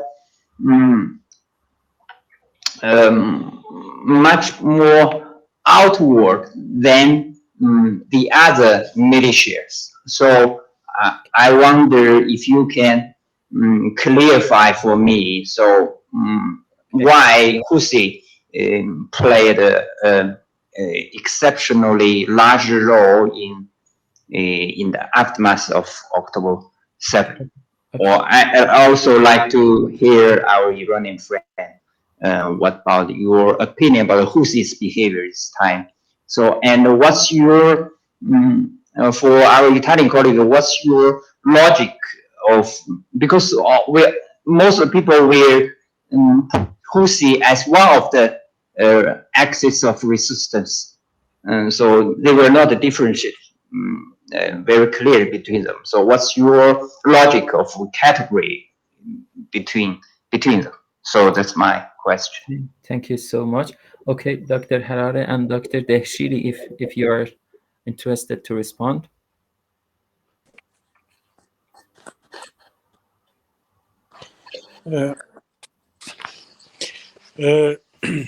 If you allow me, I would like to say a few words. First of all, the Houthi did a very brave job because they wanted to divert the attention of Israel towards Gaza. Therefore, they did a very good job because the potentials of Israel are limited. Therefore, their potentials are divided between Gaza, Lebanon, and also the Yemen issue and missiles. Therefore, the reason for that was to divide the potentials of Israel towards Gaza. This is my first remark. Regarding the intervention of our Jordanian friend, I would like to say that Hamas is not a terrorist group. It is a liberation movement, a group that would like to defend its territory is a resistant group. It is a liberation movement. It is not a terrorist group because it would like to defend its territory against the occupier, against the occupying regime. Therefore, we consider Hamas as a liberation movement. Thank you. I'm with you 100%. Please don't misunderstand me, Dr. Dehshiri. Okay. Thank you very much. Thank you. Okay. Yes. Hello? No, I would like to add to what Dr. Dehshiri has said. Maybe he misunderstood me. If you allow me, part of what I intended to say was really that, when Hamas watched what was happening on the peace process with the Palestinian National Authority being, the PLO being the sole representative of the Palestinian people, they have, been watching what has been happening on the Oslo Accord and what ensued, and it achieved literally not only nothing. The achievement was in the passive, in the negative, absolutely in the negative. So we have witnessed that the only language that Israel unfortunately understands is the language of force and the language of power. Look at what they have accepted. This exchange of prisoners. Why did it come about? Because they could not achieve any real objectives in their military operations. And I've been on different TVs and social media sites and different conferences and different seminars, and I've said this openly. They haven't. I'm a retired general, so I know about military operations and I know about successes, and I know that war is an extension of policy by other means. The one of the major disagreements between the Americans and the Israelis, by the way, was right from the start, because the Americans asked the Israelis, "What are your objectives from this military campaign?" And they had a difficult time to kind of come to terms on the military objectives of the objectives of the military operation. Has Israel achieved any of their objectives? Well, they have achieved destruction. They have achieved, the annihilation of part of the Gazan people. They have cut off all arteries of life for the Gazans. Yes, they're very good at that. They're very experienced, very good. But, out of a calamity, like we say in Arabic, there's an Arabic adage, رُبَّ ضَرَّةٍ نَافِعَةٍ. out of a calamity, out of a catastrophe can come something good at the end, because the whole world is turning against Israel. The whole world has come to know what the real Israel is. The whole world has now realized that Israel is an apartheid state. The whole world is watching the atrocities and what Israel is doing, not only in Gaza, but in the West Bank. In the West Bank, which doesn't have Hamas. You know, the Palestinian National Authority is clearly against Hamas, by the way. And President Abbas has said it. So there's no Hamas in the West Bank. Why are they doing what they're doing? They're sniping children. You know, they're sniping children. And by the way, going back to the US position, you know, I was just watching TV while we were in the discussion. Blinken, Mr. Blinken, Mr. Blinken, who came to Israel as a Jew, not as the Secretary of the United States, Secretary of State of the United States first. He came to Israel as a Jew. What kind of an insult? What kind of an insult can you give people of the region more than this insult? President Biden, as a Zionist, he's a Christian Zionist. You know, we really have to speak to things what they are. We have to call things by their names. This is shameful. It's shame on the whole West. The West should stand against such positions. They should tell them what right to do. You know, moral high ground, my foot. I was educated in the West. I did believe that Americans, you know, did occupy the moral high ground in many respects. However, their failed policy in the Middle East has proven that they have no credibility whatsoever. Shame on the European Union. We have Europeans with us. The European Union should have more clout. The European Union stands with Israel blindly. At the beginning, they rushed to Israel. President Macron, all the European leaders. This is shameful, you know. This is absolutely shameful. And we have to speak out. Some people in the region have to speak out against all of this. Excuse me, but I can't but be emotional about this. Thank you so much, Mr. Muhammad, for your remark. I've got a question for Dr. Harare and Dr. Tiambo, right? Actually, you talked about the development, the dynamic in the region, specifically according to the rule of the new sometimes actors, or decreasing the rule of the previous actors, this kind of things. How do you think this sort of new dynamic would be stable in the region? Sorry, can you repeat the word stable? Yeah, how stable?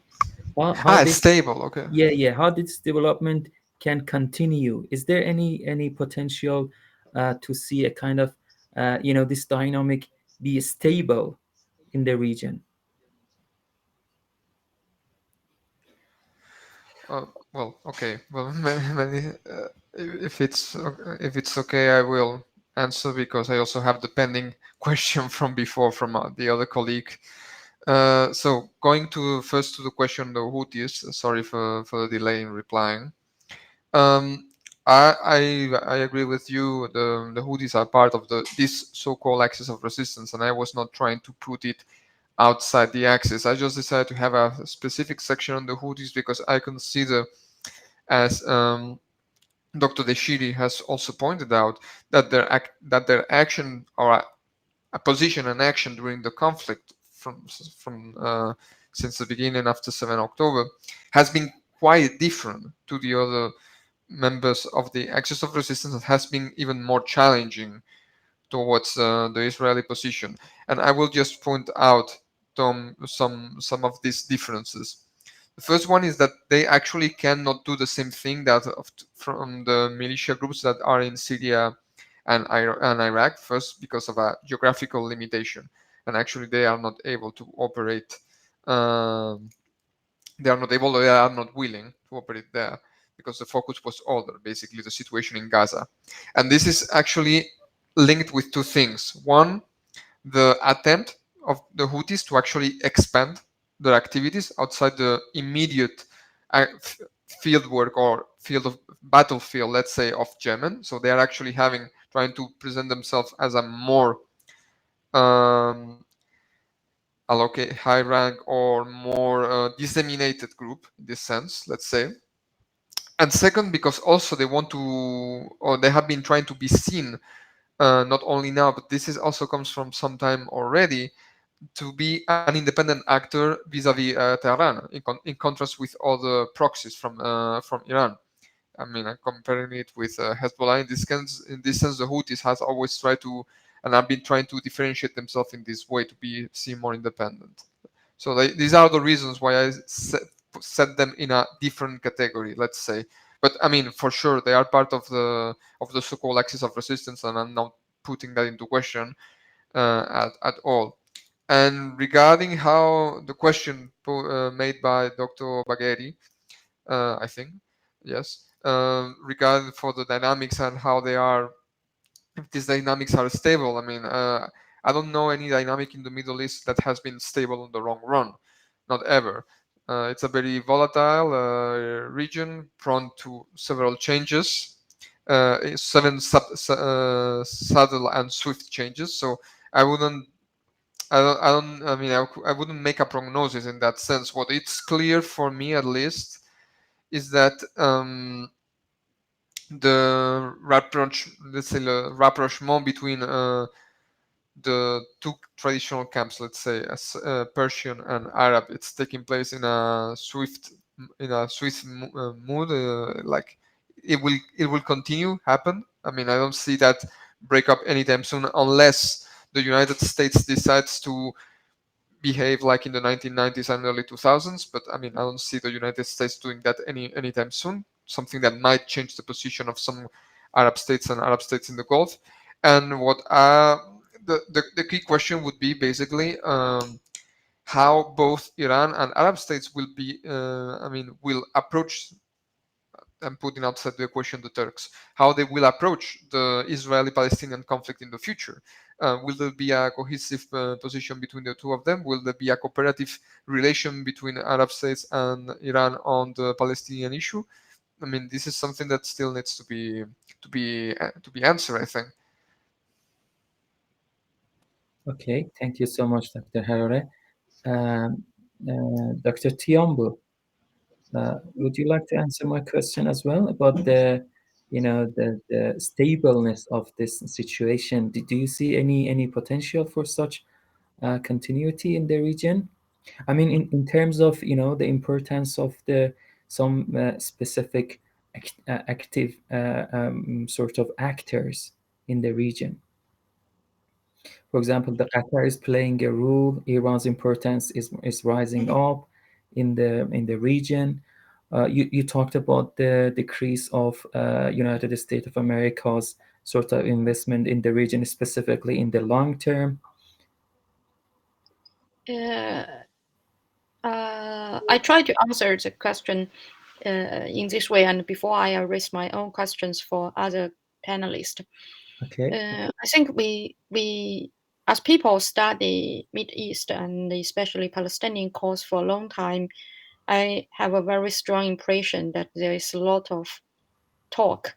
We never lack of initiative, proposals, and all kinds of things. But since a lot is like talk the talk and work the work, and these things hardly these two ends meets.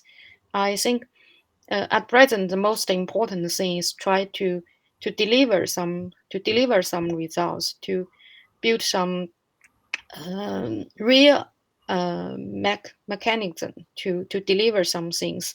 For example, to extend the ceasefire in Gaza and to have a peace conference, which can really to give some dynamics to the two-state solutions. And I think China and the United States, as we all know, that these two countries seldom agree on anything, but these two countries have or they both they say that the only solution perhaps is a two-state solution and for the Palestinian issue, and at least we have some common ground. And I think if China and the United States can cooperate on this issue, which I think yes will be very hard, it will requires a lot of work, but if China and the United States can cooperate on this issue, I think this can give more dynamics and more positive impact on the issue. And I myself, I have a question for a colleague from Switzerland, the GCSP, is regarding the Europeans' role, which I think is also very interesting, because my question is that how China and Europe or European Union can cooperate on the Palestinian issue. And I ask my question due to an experience of myself. I think that it's in 2018 or 2019 when United States withdraw from the JCPOA, the Iran nuclear pact, which in the negotiation of this JCPOA, I think China and Europe have some very good cooperation to make this negotiation finally produce a deal, produce the JCPOA. And at that time, President Trump of the United States decided to withdraw from this JCPOA. And we asked a very senior EU diplomat that will Europe and China work together to prevent US to do so, or at least denounce US to do so. And our response is that although Europe wants to cooperate with China, but considering the response from the United States and considering the close relationship between EU and the United States, Europe will not choose to do so. Europe would rather not to cooperate with China in this regard. So now we have a Palestinian issue, and I wonder whether Europe can and China can cooperate, and how, if possible, and how this can be achieved. And that's my question to Mr. Feinad Mark. I'm sorry, I don't know if the pronunciation is right. Our colleagues from the Geneva Center for Security Policy. Thank you. That's right. Okay. Mr. Fino, do you want to respond? Yes, thank you. Of course, there were a lot of very interesting points in the discussion, and I'm afraid we don't have time to go through all these points and arguments. Just to answer the question, of course, yes, there would be a lot of interest and opportunities and potential for cooperation between the EU and China, as it has been effective and successful in the negotiations on the JCPOA. However, I mean, going back again to history, the whole history of the region is a history of external intervention, imperialism, colonialism, and domination. So of course, it's useful, it's important that there is some support, but it has to come from the region itself. First, nothing can be imposed from the outside, either on Israel or on Palestine, on Arab countries or Iran.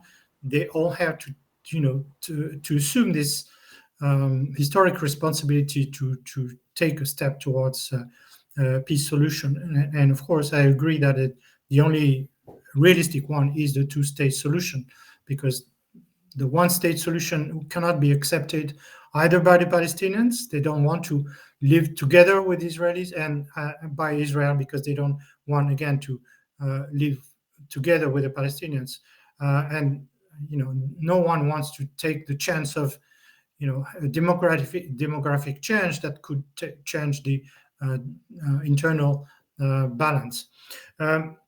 So that being said, obviously, as I said, any sustainable, accepted solution will have to include a multilateral dimension, not only a regional one, but and I agree with Manuel that there has to be some sort of security architecture that needs to be built by the region itself. And this has been on the agenda for a long time, the WMD free zone, which will include a cooperation mechanism. But at the same time, there is a need for legitimacy, and only the UN will have this legitimacy. That means that there would need to be an agreement in the Security Council. Difficult, of course, as it is now. We commend China for having at least achieved one resolution to move forward the humanitarian assistance and the humanitarian truce. But in the long run, there will need to be more involvement of the UN to sort of sponsor a peace conference, and that will be the only source of international legitimacy. Now, if you allow me just to add a couple of points, maybe in response to some of the comments.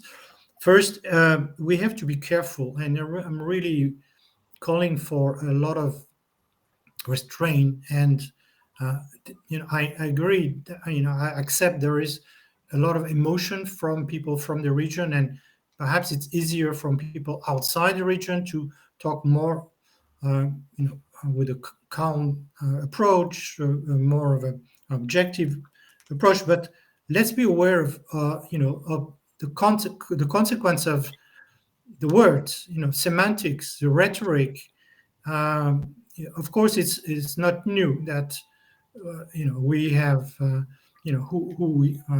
I call terrorists, you call freedom fighters or resistance, etc. It's been on the agenda for centuries.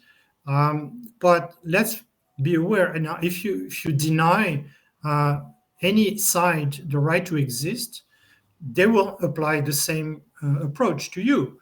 And if you call Israel the Zionist regime or a regime that has to disappear, obviously this policy of regime change can be applied to Iran as well. And it has been the policy of some American administrations, the policy of the current Israeli government, and therefore it can backfire. So let's try and avoid that kind of approach. Also, as it was clear in the discussion, there is a very clear connection, like in most international issues, between domestic politics and foreign policy. And this is certainly an area, this conflict is certainly the one that is most affected by domestic politics. Of course, the US was mentioned, and its sort of influence from the pro-Israeli lobby. Let's just be aware, there's a lot of ignorance about this, but that the most powerful pro-Israeli lobby in the US is not the Jewish lobby, which is divided actually between the conservatives and the liberals, but it is the evangelical Christian conservative lobby, which is very powerful to influence, to actually decide on elections of congressmen and women, and therefore has this very strong influence. And in other countries, including in Israel, we can see now this sort of evolution in the last years about towards more right-wing approach, more nationalistic, messianic, religious, nationalistic. Again, it's a really unfortunate evolution, but it's a sign that the left wing, the peace camp, has been weakened, and now you realize that we understand why actually Netanyahu wanted to support Hamas, which is sometimes lost of consideration. Yeah, he's been on record from 2019 saying we need to have Hamas get stronger and allow Qatar to fund Hamas, because this is the only way to prevent a Palestinian state from being established. So this is really the policy of the worst, the worst scenario policy, which is now, of course, backfiring on Israel. And of course, in Arab countries also, sometimes we see that there's a lot of rhetoric supporting the Palestinian cause, lip service the Palestinians, but not really supported by action. And as one of the speakers said, yes, many of the Arab governments prefer to get rid of Hamas because it's a challenge also to their own authority. So last point, perhaps, maybe if you allow me to conclude, is something that was hardly mentioned in our discussion, and it should be at the forefront of our, I would say, common concern, common action, which is support for international law. As we know, when a war starts, the first two casualties are truth. There's a lot of propaganda, misinformation, disinformation, but also, unfortunately, international law. The law of armed conflict, which has been massively violated by Israel, but also by Hamas. You know, you may call Hamas a resistant movement, but what they have done, these terrible terrorist attacks, you know, cannot be justified by any form of resistance or movement for liberating Palestine. You cannot, justify any murder of civilians or women and children. And if you do this by saying all Israelis are potentially military because they will serve part of their lives in the army, then you justify the Israeli argument that all Palestinians in Gaza are support Hamas, even if more than half of them were not even born when Hamas was elected and then took over the territory. So just a word of caution again, because we have to be aware that there are superior norms that we should support, we should enforce, we should call for prosecutions of those who have committed these atrocious crimes, war crimes, crimes against humanity, genocide. It's not up to us to decide how to call them. It will be hopefully someday, the International Criminal Court will prosecute individuals, or the International Court of Justice will condemn states for their action. But this should be, I think, at the forefront of our common concern. Thank you. Okay, thank you so much, Mr. Fino. Mr. Salehian and Dr. Harare, you raised your hand. Any question, any comment?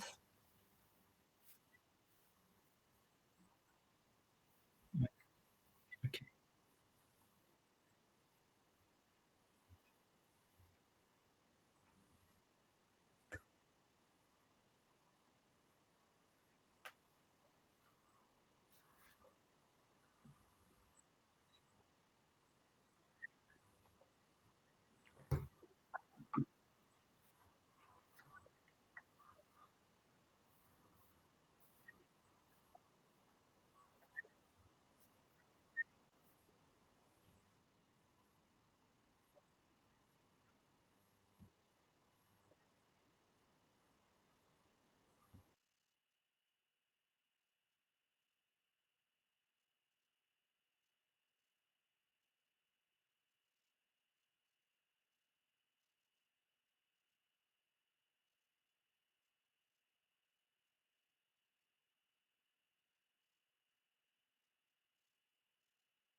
Okay.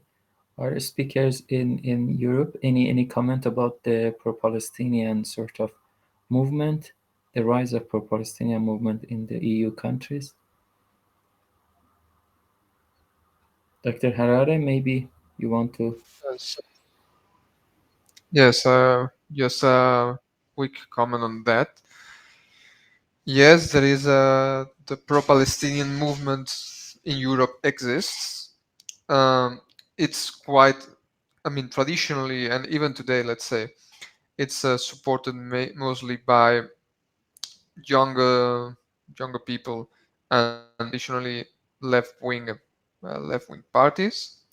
Although, let's say in this case, as a result of the events that took place on the 7th of October, from the political point of view, or from the political actors, from political parties, the position vis-a-vis the Palestinian cause has been more difficult to frame because of the way Hamas acted, and with some few exceptions that you can find, for instance, in Spain, in Ireland, and I think in Sweden. I don't remember right now, where left-wing political parties, traditional social democrat parties, have been quite clear in their stance vis-a-vis the Palestinian issue and the war.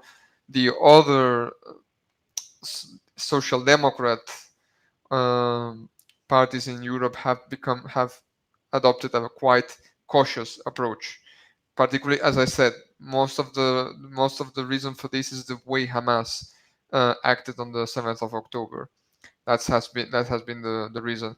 And vis-a-vis also, because this is important, it's quite interesting to see how populist right-wing parties, you mentioned Geert Wilders, you mentioned Giorgia Meloni, you can also mention Santiago Abascal in Spain, or Chega in Portugal. Most of them, these right-wing populist parties, which traditionally would have adopted an anti-Semitic discourse, let's say, if we take historical perspectives on European right-wing parties or an extreme right-wing parties, most of them, quite interestingly, they are pro-Israeli and I mean, maybe even you can say pro-Zionists. This is quite a change, I would say, in the traditional mindset of radical right in Europe, in contrast with past periods and past eras, let's say. And you might see some governments in Italy, now we don't know what will happen in the Netherlands, that they will adopt a very clear stand position vis-a-vis Israel. They will support clearly Israel. But in any case, if you see Europe as a whole, I mean, the problem is that there is still a divide. We don't, I mean, maybe even Mark, Dr. Fino can make a comment on this, but I mean, the divide between European member states on the Palestinian-Israeli question is too wide right now in order to actually adopt a clear position. That's why, for instance, there has been a lot of miscommunication on the European side in the way we position ourselves vis-a-vis the conflict, particularly as a result of the comments from the president of the commission from one side and the high representative from the other. So yeah, I think that would more or less summarize the point. Okay, thank you so much. And you have yourself had a question? You raised your hand. Well, it was not a question. I actually was some comments to add to what Dr. Fino said in reply to Dr. Tianbo. If I may just proceed. It's fine. Okay. Many thanks. No, actually, just going to the questions formulated by Dr. Tianbo, GCPOA, I mean, because I devoted my whole life to study GCPOA, basically, I think that GCPOA, we can understand it more as an exception than the rule. GCPOA actually had an objective, or a pedagogical objective, which was to open other agendas in the Middle East that could be negotiated, and that let's say the big powers would actually foster the negotiation of those agendas by regional countries. But this never happened because of the way regional countries reacted to JCPOA, particularly the Israelis, particularly the Saudis, and also because the US decided to withdraw in 2018, and that's why this possibility never looked for a fruition. I think that, and also I agree in this point with Dr. Fino, I think that first, the Israeli-Palestinian issue is a different thing. We are not talking about the same topics that we were discussing in JCPOA, which could be had another nature and could be approached in a different way. I think that the Israeli-Palestinian conflict is quite different. And second, as was said by, I think that more than a proper cooperation intervention, let's say EU-China on the topic, on the issue, I think that countries in the region should have full ownership of the process, like in a full. We should try to avoid from foreign countries, from foreign powers to actually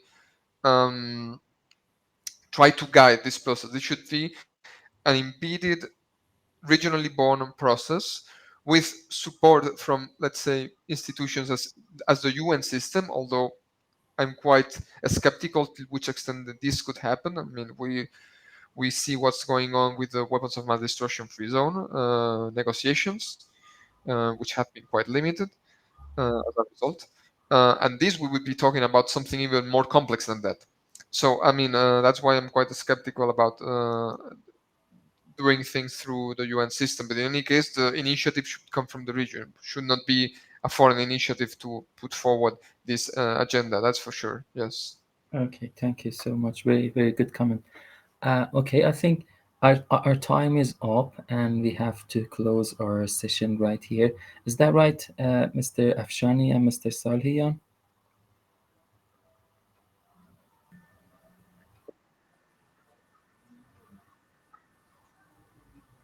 We are running out of time. I would like to thank everybody for such a very informative and fruitful session. We had very good, I think, discussion today and yesterday, and I learned a lot. Different approach, different way of understanding, and different viewpoints can give us the opportunity to frame better the issue. And I would like to come back to $1 million question, actually, which is the topic of this online conference. And although it's just a question, but and it would have a very short answer. But I would like to invite everybody for the last comments to just answer very briefly the question: what will happen next? Continue the ceasefire, stop the war? How do you predict expansion of the war through all the region, or maybe a third option? I would like to invite everybody to answer this question very shortly with a word, just a word. And Reza, can you help me to ask everybody this question? Yes, And yes, I of think course. it can be a good conclusion for this Yes. very long and very in-depth analysis. Yeah, Please. thank you for your question. I start with myself, if you allow me. I actually hope, and I think the trend is for going to extend the truce. I hope this become a sort of a permanent sort of truce in the Palestine. So that's my answer. Mr. Fino, we can start with you very, very shortly. Yes, I agree. I think the pressure now is very strong on all the actors, on all the parties, to not to go back to military action and use of violence, and give peace a chance. Whether it will happen in the short term, in the long term, whether it will include regional negotiations, external actors, the UN or any other actor, remains to be seen. But I think that is the likely trend to happen, but we're never, of course, entirely sure. Okay, thank you so much. Dr. Tiambo? I think this will be only a truce. It cannot be a permanent ceasefire, and we are quite likely to see more suffering and blood in Gaza. Okay, thank you. And Dr. Harare, what do you foresee? Yes. So I think, I mean, I'm quite as my Chinese colleague here. I'm also quite skeptical that this would be a permanent ceasefire. Unfortunately, if the truce goes, I mean, there might be even some extensions. That's for sure. There has been already some extensions of the ceasefire, but I don't see it permanently taking place. No, I'm quite skeptical on this point. Okay, thank you so much. And Mr. Fagal, just a few words if you can, because we are closing the session. Yes, thank you very much. I'm sorry I lost my connection for some reason. My computer restarted. No problem. No problem. First of all, on the ceasefire, I was just watching TV. Mr. Blinken has just finished a meeting with Netanyahu, and Netanyahu simply reacted to Mr. Blinken's proposals on the extension of the ceasefire and releasing all the prisoners. He simply said, I told Mr. Blinken that I have sworn to eliminate Hamas, and I'm going through with this war to achieve the three objectives of the military operation. And of course, we all know what the three objectives are. So, on the possibilities of the ceasefire becoming a permanent, truce that can lead to negotiations and all that, I don't think that is the case, and that will not happen. I think Israel will resume its military operation. It will do more damage and destruction to Gaza and Gazans. Of course, the Americans are insisting on releasing all the prisoners as an objective, and you can see the divide between the American position vis-a-vis the Israeli position on this. But I also had a question for Mr. Fino, on the question of Hamas being a resistance movement or a terrorist organization. Mr. Fino, if we held an election today for the Palestinians, who do you think would win? I would answer and say that Hamas would win by a great slide. This is what this confrontation has transpired into. The peoples of the region are more and more rallying with Hamas. Whether we agree with it or we don't, that's a different story. But this is a reality on the ground. Thank you. Okay, thank you so much, Mr. Fagal, for your comment as well. So thank you. My thanks actually goes to Policy and Governance think tank, who actually made this sort of seminar to be happen. Thank you so much. And thank you everyone for participating in this talk.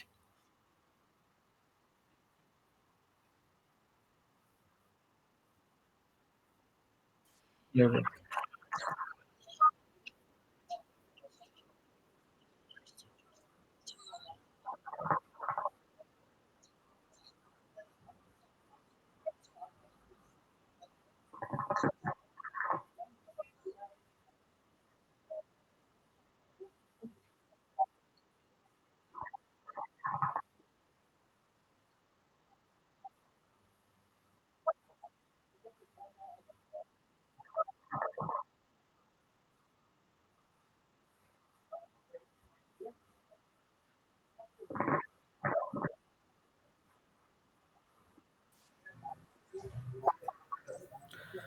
I would like to thank again everyone, but I don't like to escape my $1,000,000 question, and I would like to answer myself.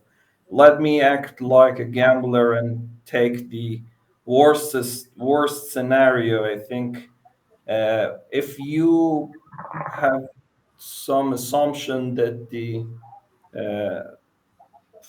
foreign policy of the US is very much influenced by the Israeli actually lobby and Israeli impact.